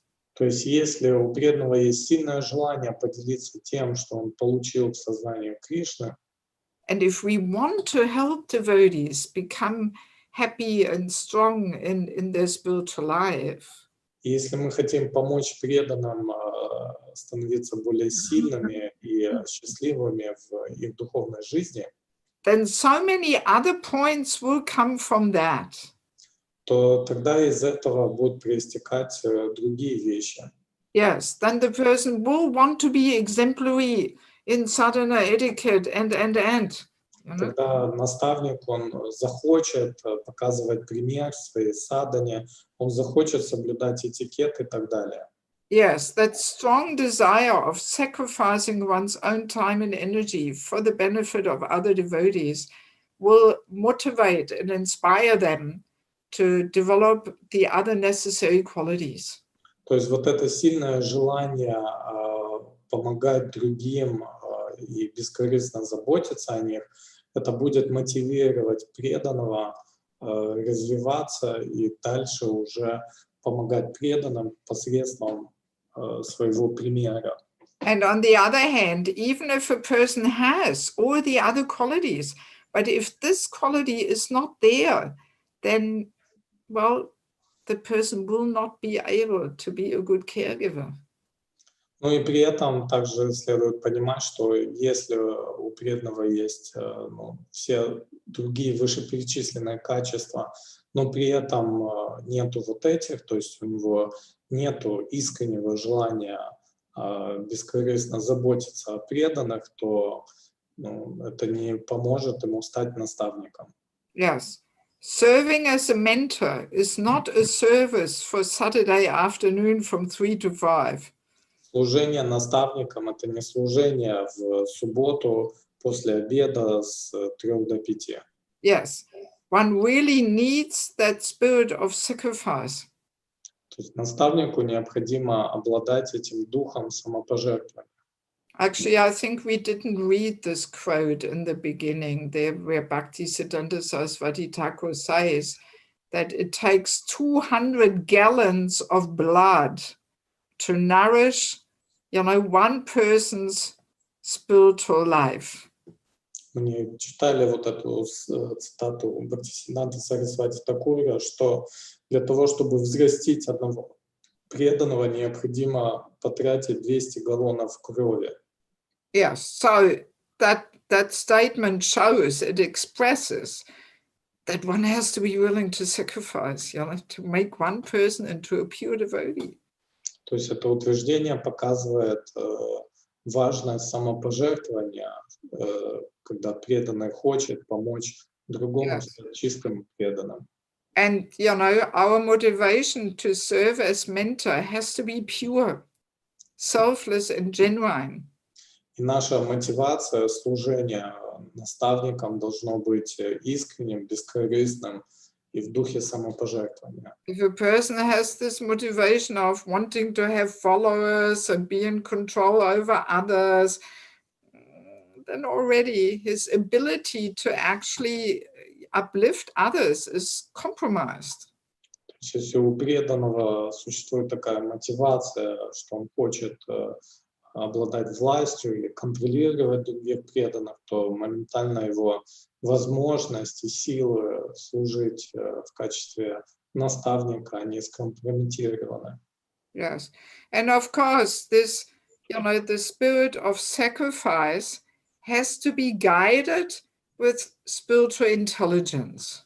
Ну и, конечно же, дух самопожертвования должен направляться хорошим разумом, Spiritual intelligence. духовным разумом. Yes. Because sometimes people just want our attention. Потому что иногда люди хотят только наше внимание. Yeah, so we have to understand when it is useful to sacrifice and when we are just wasting our time and energy. Поэтому нам необходимо понимать, когда это принесет пользу, что мы совершаем акт самопожертвования, а когда в этом нет необходимости, мы просто тратим свое время зря. And we will only be able to have that vision how to sacrifice ourselves if we are detached. И при этом мы сможем ясно понимать, исследовать этому духу самопожертвования только в том случае, когда мы будем не привязаны. If we are attached to a certain result, Если мы привязаны к определенному результату, or if we are attached that the person follows our vision and our advice, или если мы привязаны к тому, чтобы человек следовал именно нашему совету, yes, then we are too much entangled and involved, and we are not aloof enough. то мы уже будем очень сильно вовлечены и недостаточно отстранены. Also, let us understand a mentor is not there to simply solve our problems. Также необходимо понимать, что наставник необходим не просто для того, чтобы решать за нас наши проблемы, And to tell us what to do. и чтобы говорить нам, что нам делать. No, a mentor simply shows, if you do this, you will get this result. If you do that, you will get that result. Наставник нужен для того, чтобы объяснить нам, что если мы поступим так, мы получим такой результат, а если так, то такой. As a mentor, we help people to see things from all different angles. И в качестве наставника мы помогаем людям видеть ситуацию с разных углов. But a good mentor will always leave the final decision up to the person. Но хороший наставник всегда будет оставлять право окончательного решения за своим подопечным. And teach him to take responsibility for his decision. Также он будет учить его принимать ответственность за свое решение. And even if the person made another decision as we would have liked to see it, still a mentor will still help the person then to go through all the reactions and problems which his decision brought along. He will not say, oh, well, too bad, you didn't do what I thought would be best. So now, I don't want to guide you anymore. Даже в случае, если наставник примет решение, отличающееся, то есть если подопечный примет решение, отличающееся от того, что ему рекомендовал наставник, наставник все равно будет ему помогать в этом процессе, будет помогать ему проходить через эти реакции. Он ему не скажет, ну вот, это было твое решение, все, сам с этим всем разбирайся, надо было меня слушаться. A mentor will not spoon feed his mentee with solutions. То есть наставник не будет кормить с ложечкой решениями своего подопечного. Otherwise, very easily, the mentee will not take responsibility. He will just be a blind follower. Oh, my mentor told me, so that's what I did. А иначе то есть наставник не будет развивать в своем подопечном вот это настроение слепого какого-то следования наставлениям, чтобы подопечный говорил, ну, это я сделал, как мне сказал наставник, поэтому как бы вся ответственность на нем. And very easily he will blame the mentor for all kinds of, results in his life. Так как в таком случае подопечный будет винить в первую очередь наставника за проблемы в своей жизни. Actually, Krishna is acting perfectly as our mentor. На самом деле Кришна действует совершенным образом в качестве нашего наставника. He tells us, so if you do it like this, you will get this result. If you do like that, you do that, you get that result. So now you decide. И вот он говорит, что если вы поступите так, вы получите такой результат, если так, то другой, а теперь принимайте решение, как вы хотите поступать. And he always remains our well-wishing friend, even if we create so much problems in our life. И при этом он остается нашим самым лучшим благожелательным другом, даже если мы создаем массу проблем в своей жизни. Even if we ignore and disobey his recommendations. Даже если мы игнорируем и не слушаемся его рекомендаций. Yes, because Krishna is detached. Да, потому что Кришна отстранен, он не привязан. Yeah, so we also have to act like that we are detached and we allow people to make their decisions. Да, мы должны действовать таким же образом, мы должны быть отстраненными, непривязанными и позволять людям самим принимать решения. This is a very common problem for mentors, that they're too much controlling, И это общая проблема для наставников, они слишком много пытаются контролировать своих подопечных. And again, the ego gets involved and wants to be right and wants that the mentees follow what he or she says, Ну и очень часто очень большую роль играет в этом эго, ложное эго, оно хочет, чтобы подопечные делали именно так, как наставник им сказал и рекомендовал. Yeah, so our sacrificing spirit has to be guided by higher intelligence, by intelligence. Поэтому наш дух самопожертвования должен быть под руководством духовного разума. Also, our sacrificing spirit, we may have to set our borders. We cannot, bite off more than we can chew, how we say in English. Также с нашим духом самопожертвования необходимо установить определенные рамки, границы. Мы не можем съесть больше того, что возможно переживать. Yeah, so sacrificing ourselves doesn't mean that you're talking to our mentees till 12 o'clock at night and then, oh, we have no sadhana and, oh, but I have to sacrifice myself, То есть дух самопожертвования не означает, что мы до 12 ночи говорим по телефону с нашим подопечным, а потом не можем встать утром, думая, что надо жертвовать собой. Yes, these things happen when we as mentors need this gratification or the satisfaction of being needed by others. То есть такие вещи происходят, когда наставники испытывают чувство или желание удовлетворить свое чувство нужности для кого-то. Right? That we need this feeling that, oh, this person needs me, this person cannot live without me. То есть мы испытываем такое чувство, что вот этот человек, он не может жить без меня, я срочно кому-то очень сильно нужен. Yes, Он без меня не выживет. But then our mentorship is not selfless. Но в таком случае наше наставничество не будет бескорыстным. Then we satisfy some subtle need in ourselves.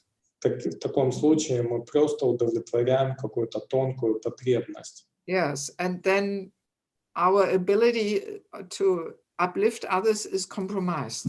И в таком случае наша возможность воодушевлять, вдохновлять других людей, она также будет уменьшена или скомпрометирована. Yes, so the spirit of detachment, but at the same time being willing to sacrifice, that has to be there. And it is a, not so easy combination, to sacrifice in detachment. Таким образом, необходима непривязанность, в то же время необходим дух самопожертвования, и совместить эти две вещи не всегда так легко. Let us quickly also take in the next one, which is connected with this. Итак, давайте посмотрим следующий пункт, который связан с предыдущим. A mentor should be a good listener. He should be able to listen to people he or she is trying to serve and be a good communicator. Наставник должен уметь слушать, умение слушать тех, кому он, она старается служить, умение быть хорошим коммуникатором. So, of course, this is also extremely important, Также очень важно. I mean, sometimes when I do the real seminars, I even make some little role plays. What does it look like to be a good listener? What does it look like to be a bad listener? Ну и вот когда я даю семинары, лекции в аудитории, иногда я делаю даже, организую сценки, где мы показываем, что значит слушать и слышать. Yes, of course, if we have genuine concern, and we are selfless in our attempts to serve devotees as a mentor, then it should become pretty natural and obvious how we are serving as a good listener. Но если у нас есть искренний интерес служить преданным, помогать им развиваться, то естественным образом мы будем проявлять вот это качество, умение слушать. But nevertheless, I come across so many examples of bad listener.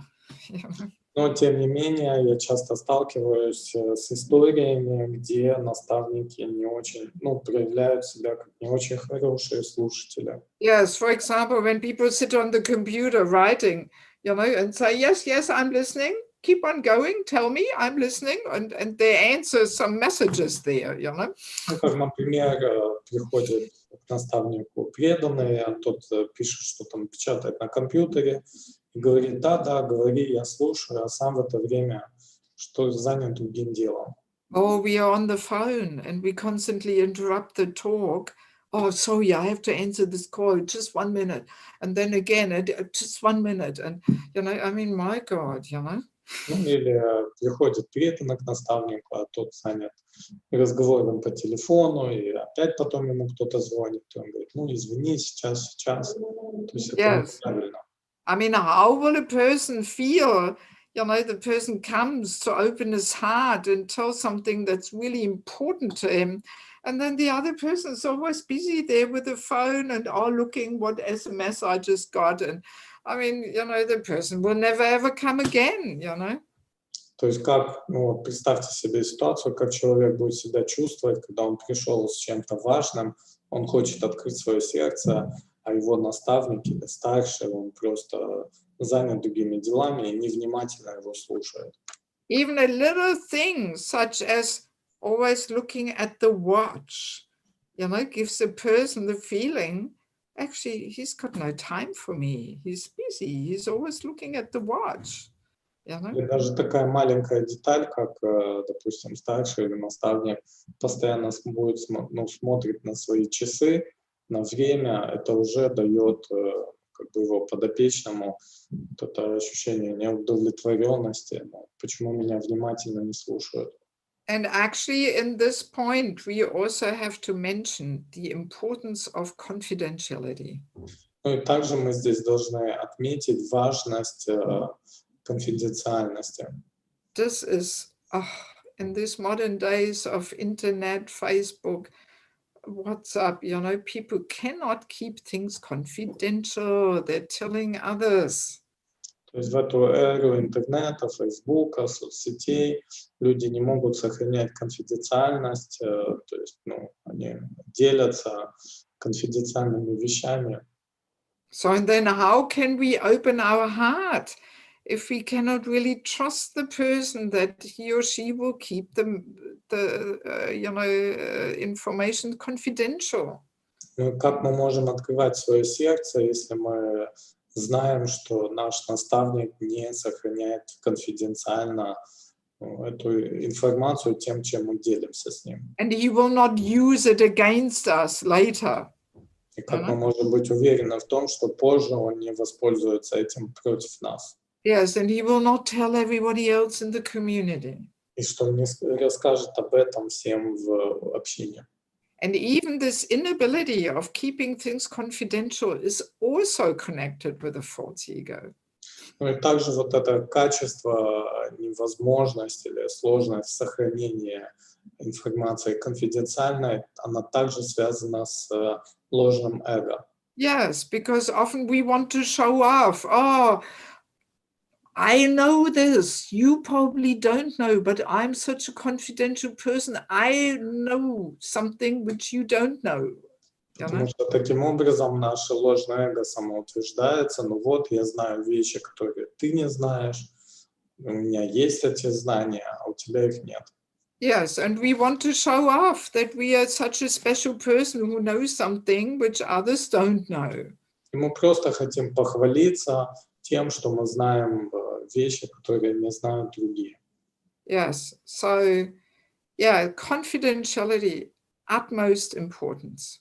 Поэтому, Otherwise, people will not share, people will not open their heart if they cannot trust us. поэтому конфиденциальность это является одной из самых важных вещей, так как если люди не будут нам доверять, они не будут открываться. Yes.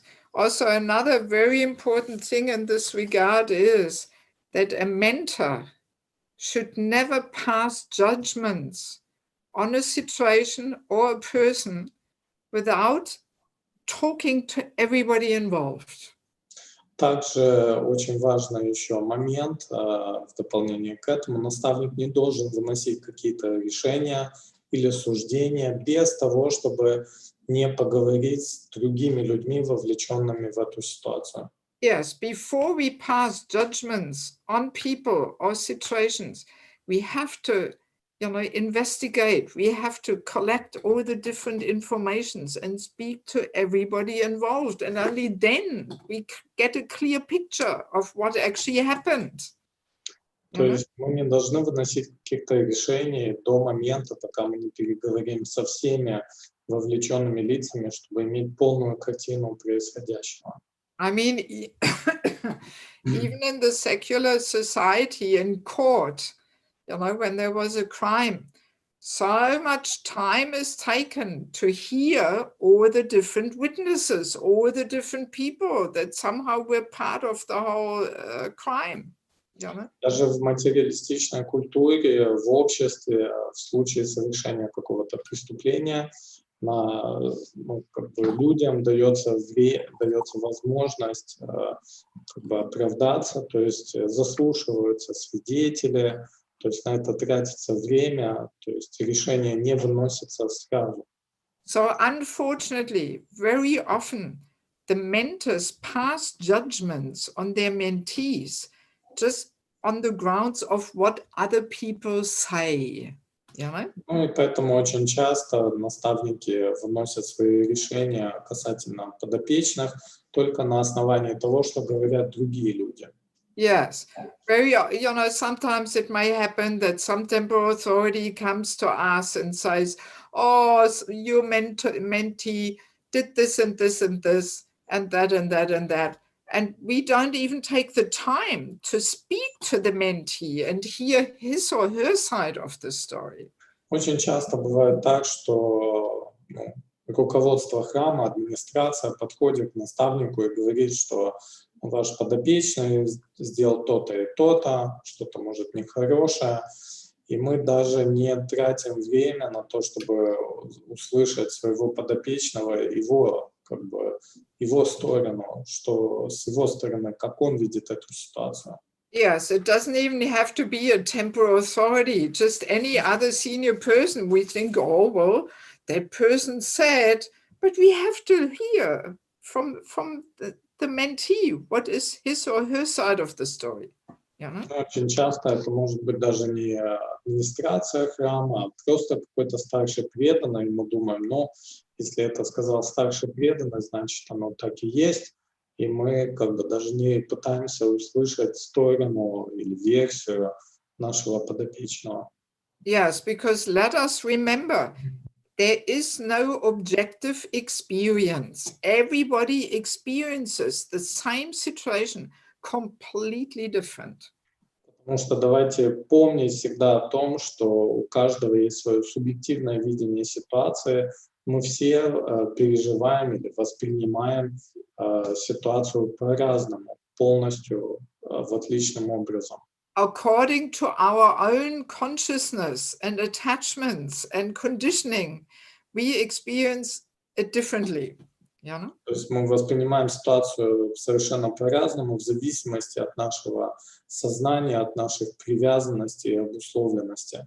Yeah, so it is very discouraging for a younger devotee, you know, if the mentor just chastises, instructs, or something without even hearing their side of the story. Very discouraging. You know? И такие ситуации, где наставник начинает отчитывать своего подопечного, не услышав его версию, то есть не заслушав его, очень как бы разочаровывает и лишает вдохновения преданного подопечного. Even when people come with marriage problems, if we want to get a clear understanding of the situation, we have to talk to the other spouse. We cannot only talk to one person. You know? Даже в ситуации, когда к нам приходят с какими-то семейными проблемами, мы не должны выносить суждения только лишь на основе слов одного из супругов, надо заслушать другую сторону. But so often we don't do this. We jump to conclusions. We have already made our judgments, you know, and then we can commit offenses.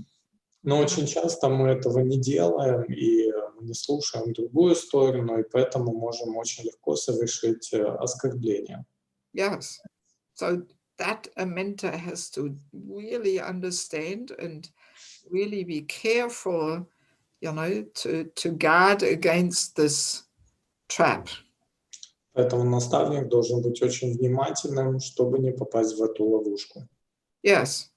It may take so much time and energy, you know, to talk to everybody and, but this is absolutely required if we want to get a clear understanding what is going on. You know? То есть, конечно, при этом у нас может занять много времени переговорить со всеми участниками или вовлеченными в эту ситуацию, но если мы хотим иметь ясное понимание того, что произошло, необходимо это делать. Yes, and to be a good communicator also means, you know, we speak open and directly, you know, and not hiding somehow and beating around the bush, how we say in English, you know, do it the back way and say to others, but then not to that person and so on, you know. So, but no, we have to honestly and openly and clearly communicate and speak our mind, you know. Ну и что означает быть хорошим коммуникатором или человеком, ну или обладать коммуникационными хорошими качествами, это означает говорить прямо и искренне, а не ходить вокруг да около или использовать кого-то другого, или как-то манипулировать другими людьми или словами. So many conflicts come about simply through miscommunication, you know? То есть очень много конфликтов возникает лишь по одной причине, что люди не понимают друг друга, то есть нету хорошей коммуникации. Yes, misunderstandings, lack of communication. Oh, I thought it's like this and this. Well, thinking is not enough. We have to talk to people and get a clear picture, you know? Происходят какие-то недопонимания, или люди говорят, ну, я думал. Думания недостаточно, необходимо говорить с людьми, чтобы иметь ясное понимание. So I think tomorrow we continue here because the next point should be stably situated within our own ashram. This is another whole big important topic, which I need your fresh attention for. Ну и завтра мы продолжим с этого пункта, что наставник должен занимать стабильное положение в своем ашраме, потому что это очень важная тема, и мне необходимо ваше полное и свежее восприятие. Yes, because that next point of being stably situated in one's ashram is almost as much of a requirement as having to be sheltered ourselves. Потому что занятие стабильного положения в своем ашраме, оно практически настолько же важно, как и наличие наставника, для наставника. Yes, so it deserves a fair bit of attention and emphasis. Поэтому этот пункт требует немного большего внимания и обсуждения. So are there any more questions just about what we discussed here now? Так, есть ли какие-то вопросы по пунктам, что мы сейчас обсудили? Any other questions about, ashram etiquettes, how and where we accept mentors that we all discuss tomorrow? Все остальные вопросы по ашраму, по этикету взаимоотношений, как выбирать наставника, то есть практические аспекты мы с вами обсудим завтра. Их можно будет задать завтра. Yeah, so do we have anything now Итак, есть ли какие-то у нас сейчас вопросы, connected with these points? связанные с этими пунктами? Padma Mataji, you unmuted. You want to say something or what? I have a question about familiarity, how to avoid familiarity between mentor and mentee. Yeah, good question. Так, вопрос, как избежать фамильярности между наставником и подопечным? And mundane topics. Huh? And mundane topics. In mundane topics. То есть в каких-то And вопросах. mundane topics. That it doesn't become mundane relationship. Okay. Ну, так, чтобы это не стало какими-то мирскими взаимоотношениями. Actually, we as senior person, as mentor, we have to set the boundaries. We have to actually control the relationship. На самом деле старший должен ставить границы. Он должен как-то регулировать взаимоотношения. Yes. And very often a mentor makes this mistake and thinks, if I put myself on the same level of the mentor and I'm all chummy, buddy there with him or her, then I will be having more influence on the person. The person will trust me more. Иногда наставники думают, что если они встанут на тот же уровень, что и подопечные, если у них будут такие понебратские, дружеские взаимоотношения, то он сможет лучше влиять или как-то их взаимоотношения будут лучше.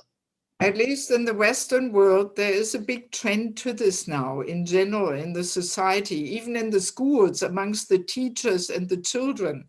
The teachers think that no need for this respect, and I'm just one of the kids, and I'm just equal with them, Ну, как минимум на Западе сейчас идет такая тенденция, что даже в мирском обществе, в школах учителя начинают как бы играть роль равного, играть роль друга. Они считают, что уважение и вот это разделение старший-младший не нужно. Even amongst parents and children, in the Western world, there is this new agey, cool understanding, that the parents tell the child to call them by first name, not with mommy and daddy or whatever they say, but first name, just to make it all cool and equal. Ну и вот даже же в отношениях между родителями и детьми тоже на Западе идет такая new-age'евская такая вот тенденция, что родители говорят, учат своих детей обращаться к ним по имени, чтобы они были как бы как друзья. Не надо звать меня там мама, папа, называй Yeah. меня как друг по моему имени. So that connects with our discussion on Wednesday, the respect. You know, that the modern trend is to throw out the respect, and then we get this over-familiarity. Ну и вот этот момент, он тесно связан с уважением, которое мы обсуждали в среду, и текущие как бы, тенденции в мировом обществе, они таковы, что от уважения избавляются, и из-за этого рождается фамильярность. In a cheap way, we try to create intimacy by throwing out the respect, but what we get is over-familiarity. То есть мы пытаемся как бы задешево получить, ну, как бы развить отношения, убирая оттуда уважение, но что мы в итоге получаем? Фамильярность и неуважение. Yes. So we as a mentor have to be clear that there has to be respect, there has to be a distance there. And as a mentor, we have to take the senior position. И будучи наставниками, мы должны понимать, что должна быть определенная дистанция, должно сохраняться уважение, и это наша задача как старших поддерживать. But at the same time, we should have the mood of humble servant. Но при этом у нас должно быть настроение смиренных слуг. Yeah, if that is not there and we just demand the superior position and respect, then it becomes, you know, inappropriate and not favorable, you know. То есть если нет этого духа смиренного служения, а мы как старшие что-то требуем уважения, или чтобы выполняли наши наставления, то это уже лишает взаимоотношения вот этого смирения и как бы лишает нас положения наставника. Sometimes a senior person does not want to be senior.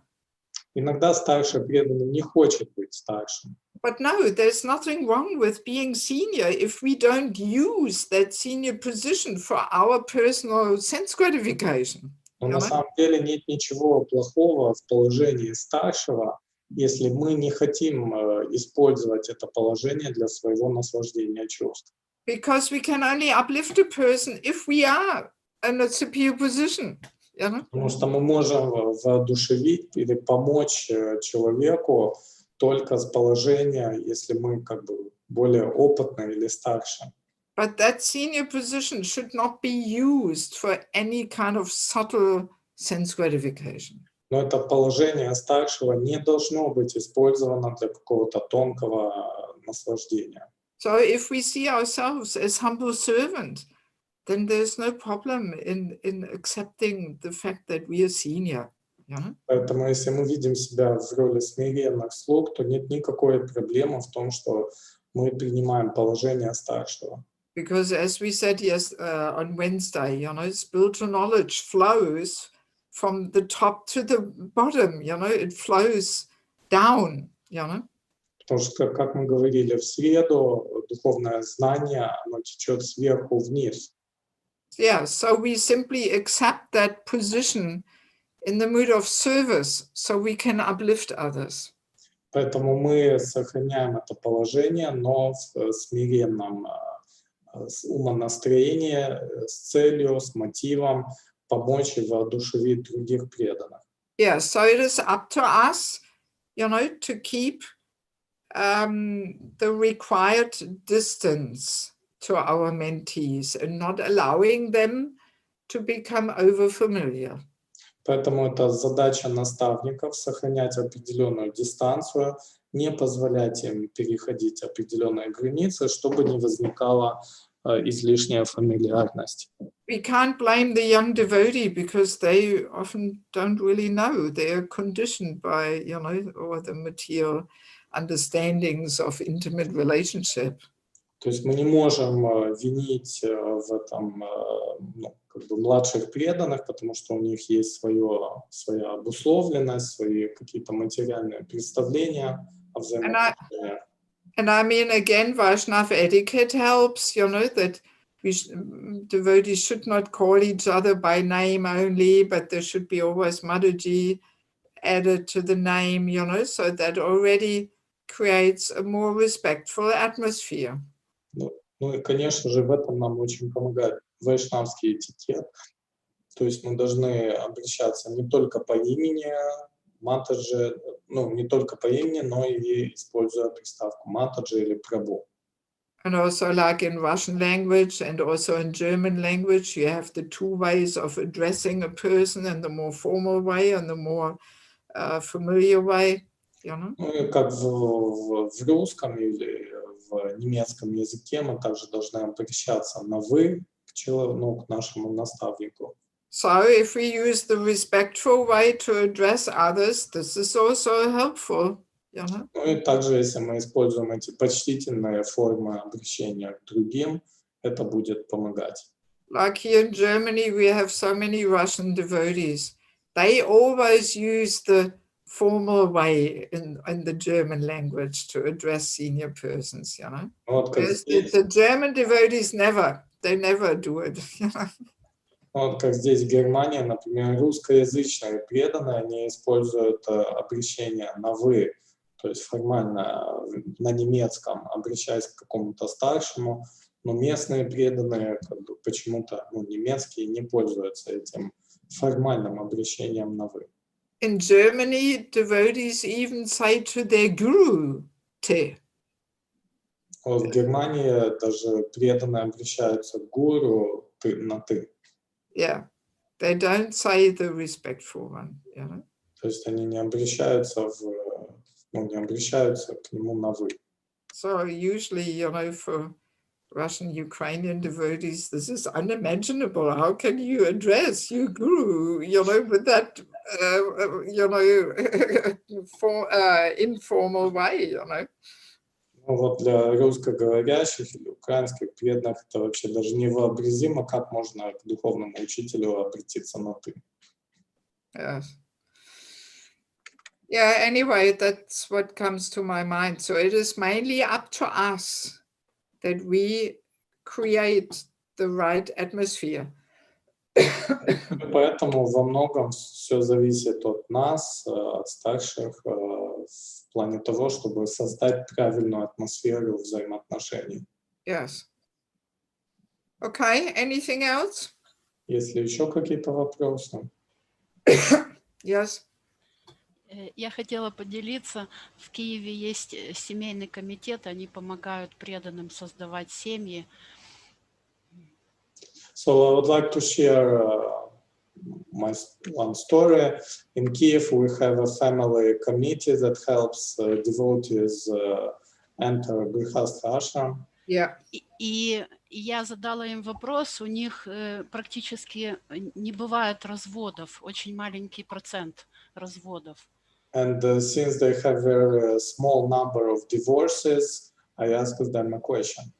И я спросила, как это удается, и наставники сказали, что они никогда бы не пошли на это служение, создавать семьи, если бы не было системы наставничества, что даже они не принимают анкету от молодых людей, если у молодых людей нету наставника, потому что иначе не смогут помогать потом молодой семье. And the mentors, and I asked them how come the divorce rate is so small, and they answered that they wouldn't even accept such service if devotees who apply, they wouldn't have, if they didn't have also mentors. So without mentors, they don't have any means to help the young couple, young family, in case they have some problems. Yeah, very true. I mean, any marriage problem can be solved if we have a mentor. Yeah? Да, практически любую проблему в семье можно решить при наличии наставников. And we ask for advice, not, when the relationship is so inflamed and so many things already happen, but right in the beginning, as soon as there's some, some unusual noises coming there, then immediately we look into it, we fix it. Ну и, конечно же, мы обращаемся к наставникам, следует обращаться к наставникам не тогда, когда уже в семье происходит какой-то взрыв, какая-то, уже большая проблема, а в самом-самом начале, когда только отношения зарождаются, и там, может, возникают какие-то недопонимания. Yes, because very often when we wait too long in marriage problems, then so many offenses are made, so many painful words are said, so many injuries are made to the heart, and then it's all too late and it cannot be fixed and adjusted anymore. То есть за помощью к наставникам надо обращаться не только когда уже, уже все поздно, уже все накопилось и взорвалось, а когда происходят какие-то недопонимания или ссоры, для того, чтобы сразу решать проблему, а не накапливать их. Yes. Okay. То есть получается, что нужно сначала найти наставника, а потом жену или мужа. So, should I understand correctly? First, we need to have a mentor and then search for a husband or a wife. Well, as we said, ideally a mentor should be there at day number 1 or latest day number 5, В идеальном случае, как мы уже говорили, конечно, наставник нужен уже там на 1-м или на 5-й день нашей практики в сознании Кришны. And I mean, my experience, especially in Ukraine, is that usually the mentors are very much involved in finding a partner for their mentees. Ну и по моему опыту в Украине я вижу, что наставники, они очень заинтересованы и вовлечены в процесс нахождения кандидата на роль мужа, жены для своих подопечных. Yes, because now I just looked here something else and I forgot what I wanted to say. What did I say? You said that in Ukraine, mentors, they... Yes, now I got it. Very often when I ask people, so how did you meet each other? Then the standard answer in Ukraine is, our mentor put us together. И очень часто в Украине, когда я спрашиваю, как вы познакомились, часто я слышу в ответ, преданно отвечают, нас познакомили наши наставники. Yes, because the mentor knows us. We have that trusting relationship, so we have maybe that, hopefully that faith that this person has no other interest except helping me and my spiritual development. Но это происходит, потому что в отношениях с наставником есть доверие, и преданный понимает, что у него нет никакого другого интереса, кроме моего духовного развития. So such a mentor, has a good possibility to actually find a person who matches, where we are on the same wavelength and we have the same moods and tastes and character and so on, Ну и поэтому наставник таким образом, он может помочь нам найти кандидата на роль супруги или супруга, который будет находиться на таком же уровне или на той же волне, с которым у нас будет совместимость. And actually this point of helping devotees to find a suitable partner, I find this one of the most important services in communities. Вот эта роль помощи в нахождении подходящего партнера, я считаю, это одна из самых важных ролей для общины преданных. Because if the devotees don't have a helper in that, then very easily they create so many problems in their lives by coming together with a not compatible person, and then they separate, and then the woman is single mother, and oh my God, Потому что если преданные не пользуются, им не помогает наставник, то очень часто бывает так, что преданные вступают в какие-то отношения, где женщина потом остается матерью-одиночкой, или они разводятся и так далее. Yes, and people can create a whole mess out of their life simply because of that they just stumbled into some relationship and it didn't work out, you know. Ну и очень часто люди как бы, преданные попадают в такие тяжелые ситуации только из-за того, что они начали отношения без участия наставников, без рассмотрения их совместимости. Yeah, so as we said in the first lesson, we can save ourselves so many miseries if we just take guidance of somebody who is a little more experienced than we are. Поэтому как мы уже говорили раньше, мы можем обойти очень много проблем, несчастья, страданий в нашей жизни, если примем руководство от более опытного человека. So, do we have any final concluding comments, questions, whatever? Есть ли какой-то последний завершающий вопрос или комментарий? Prema Mataji? Харе Кришна.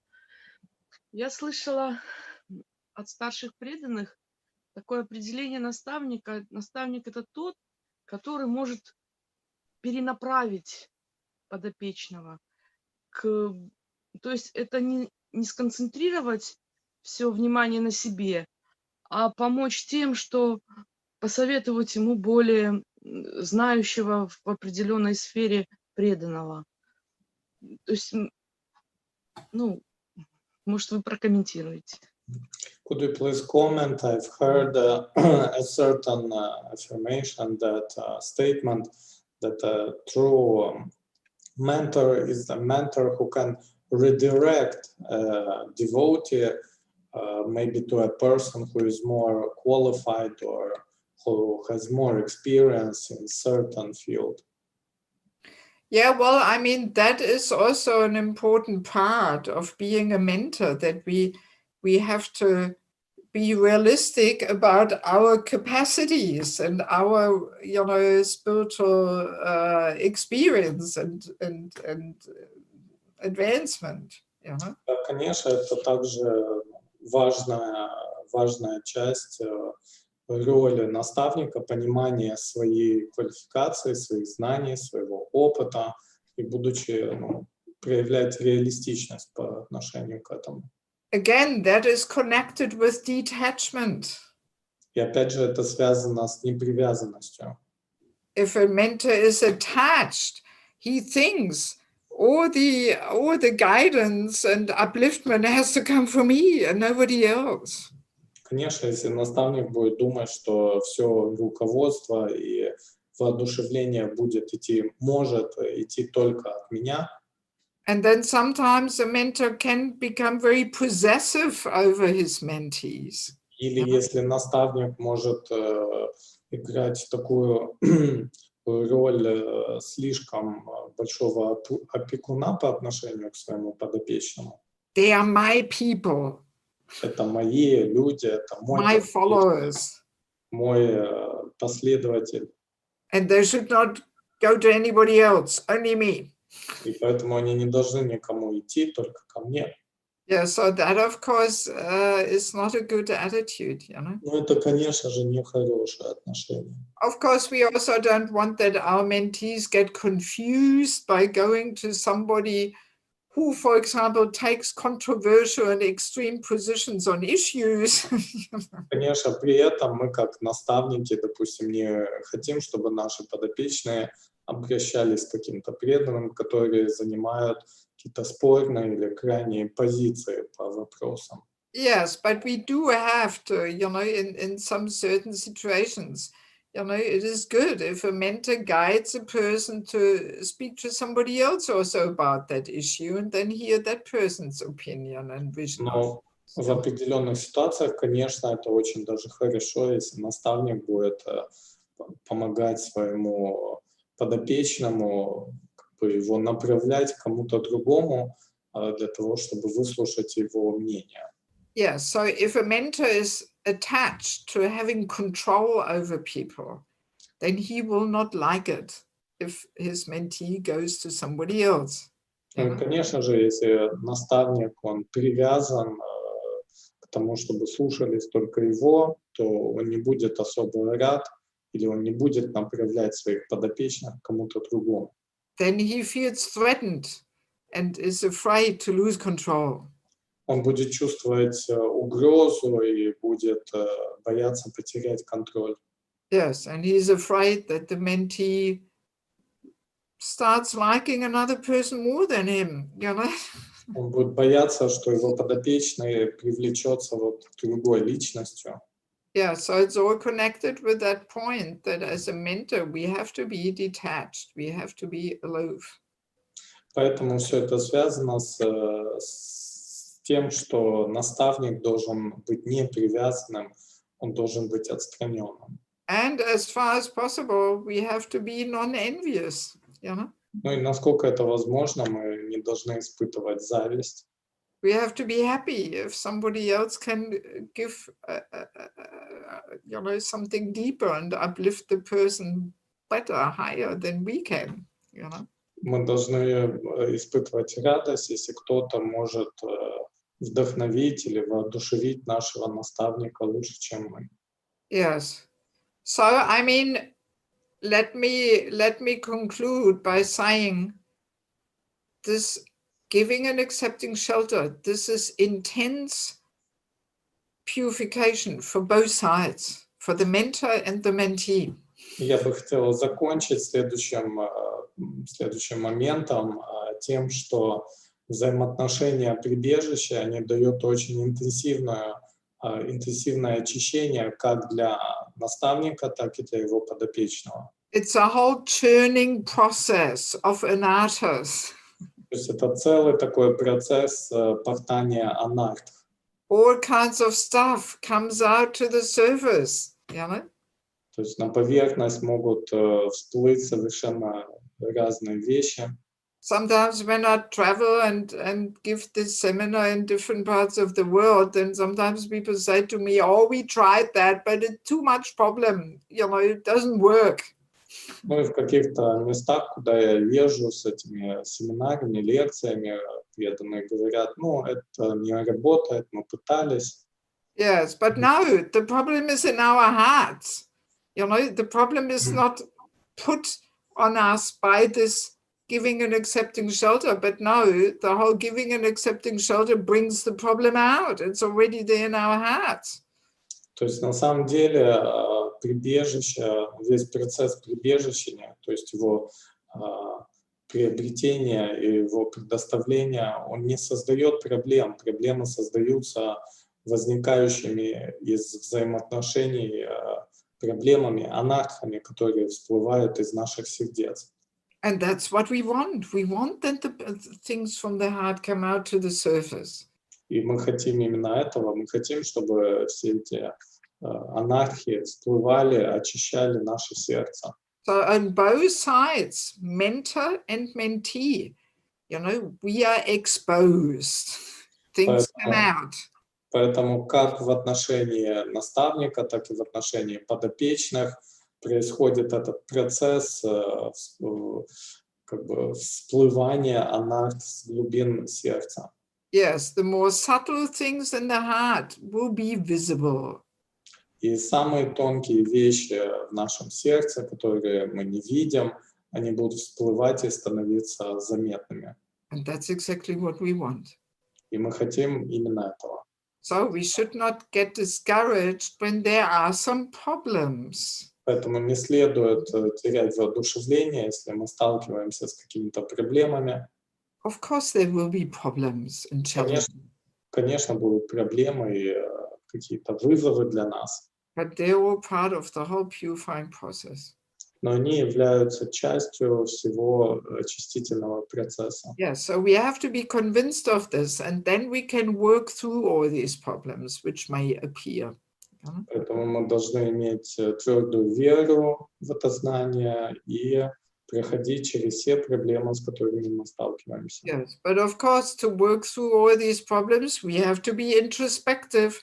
We have to be honest to ourselves. We have to be ready to do some internal work. Но для того, чтобы решить эти все проблемы, мы должны заглядывать в свое сердце, анализировать, что там происходит, и работать над собой. If we simply point the finger at others and blame them for everything, then we will not make any advancement.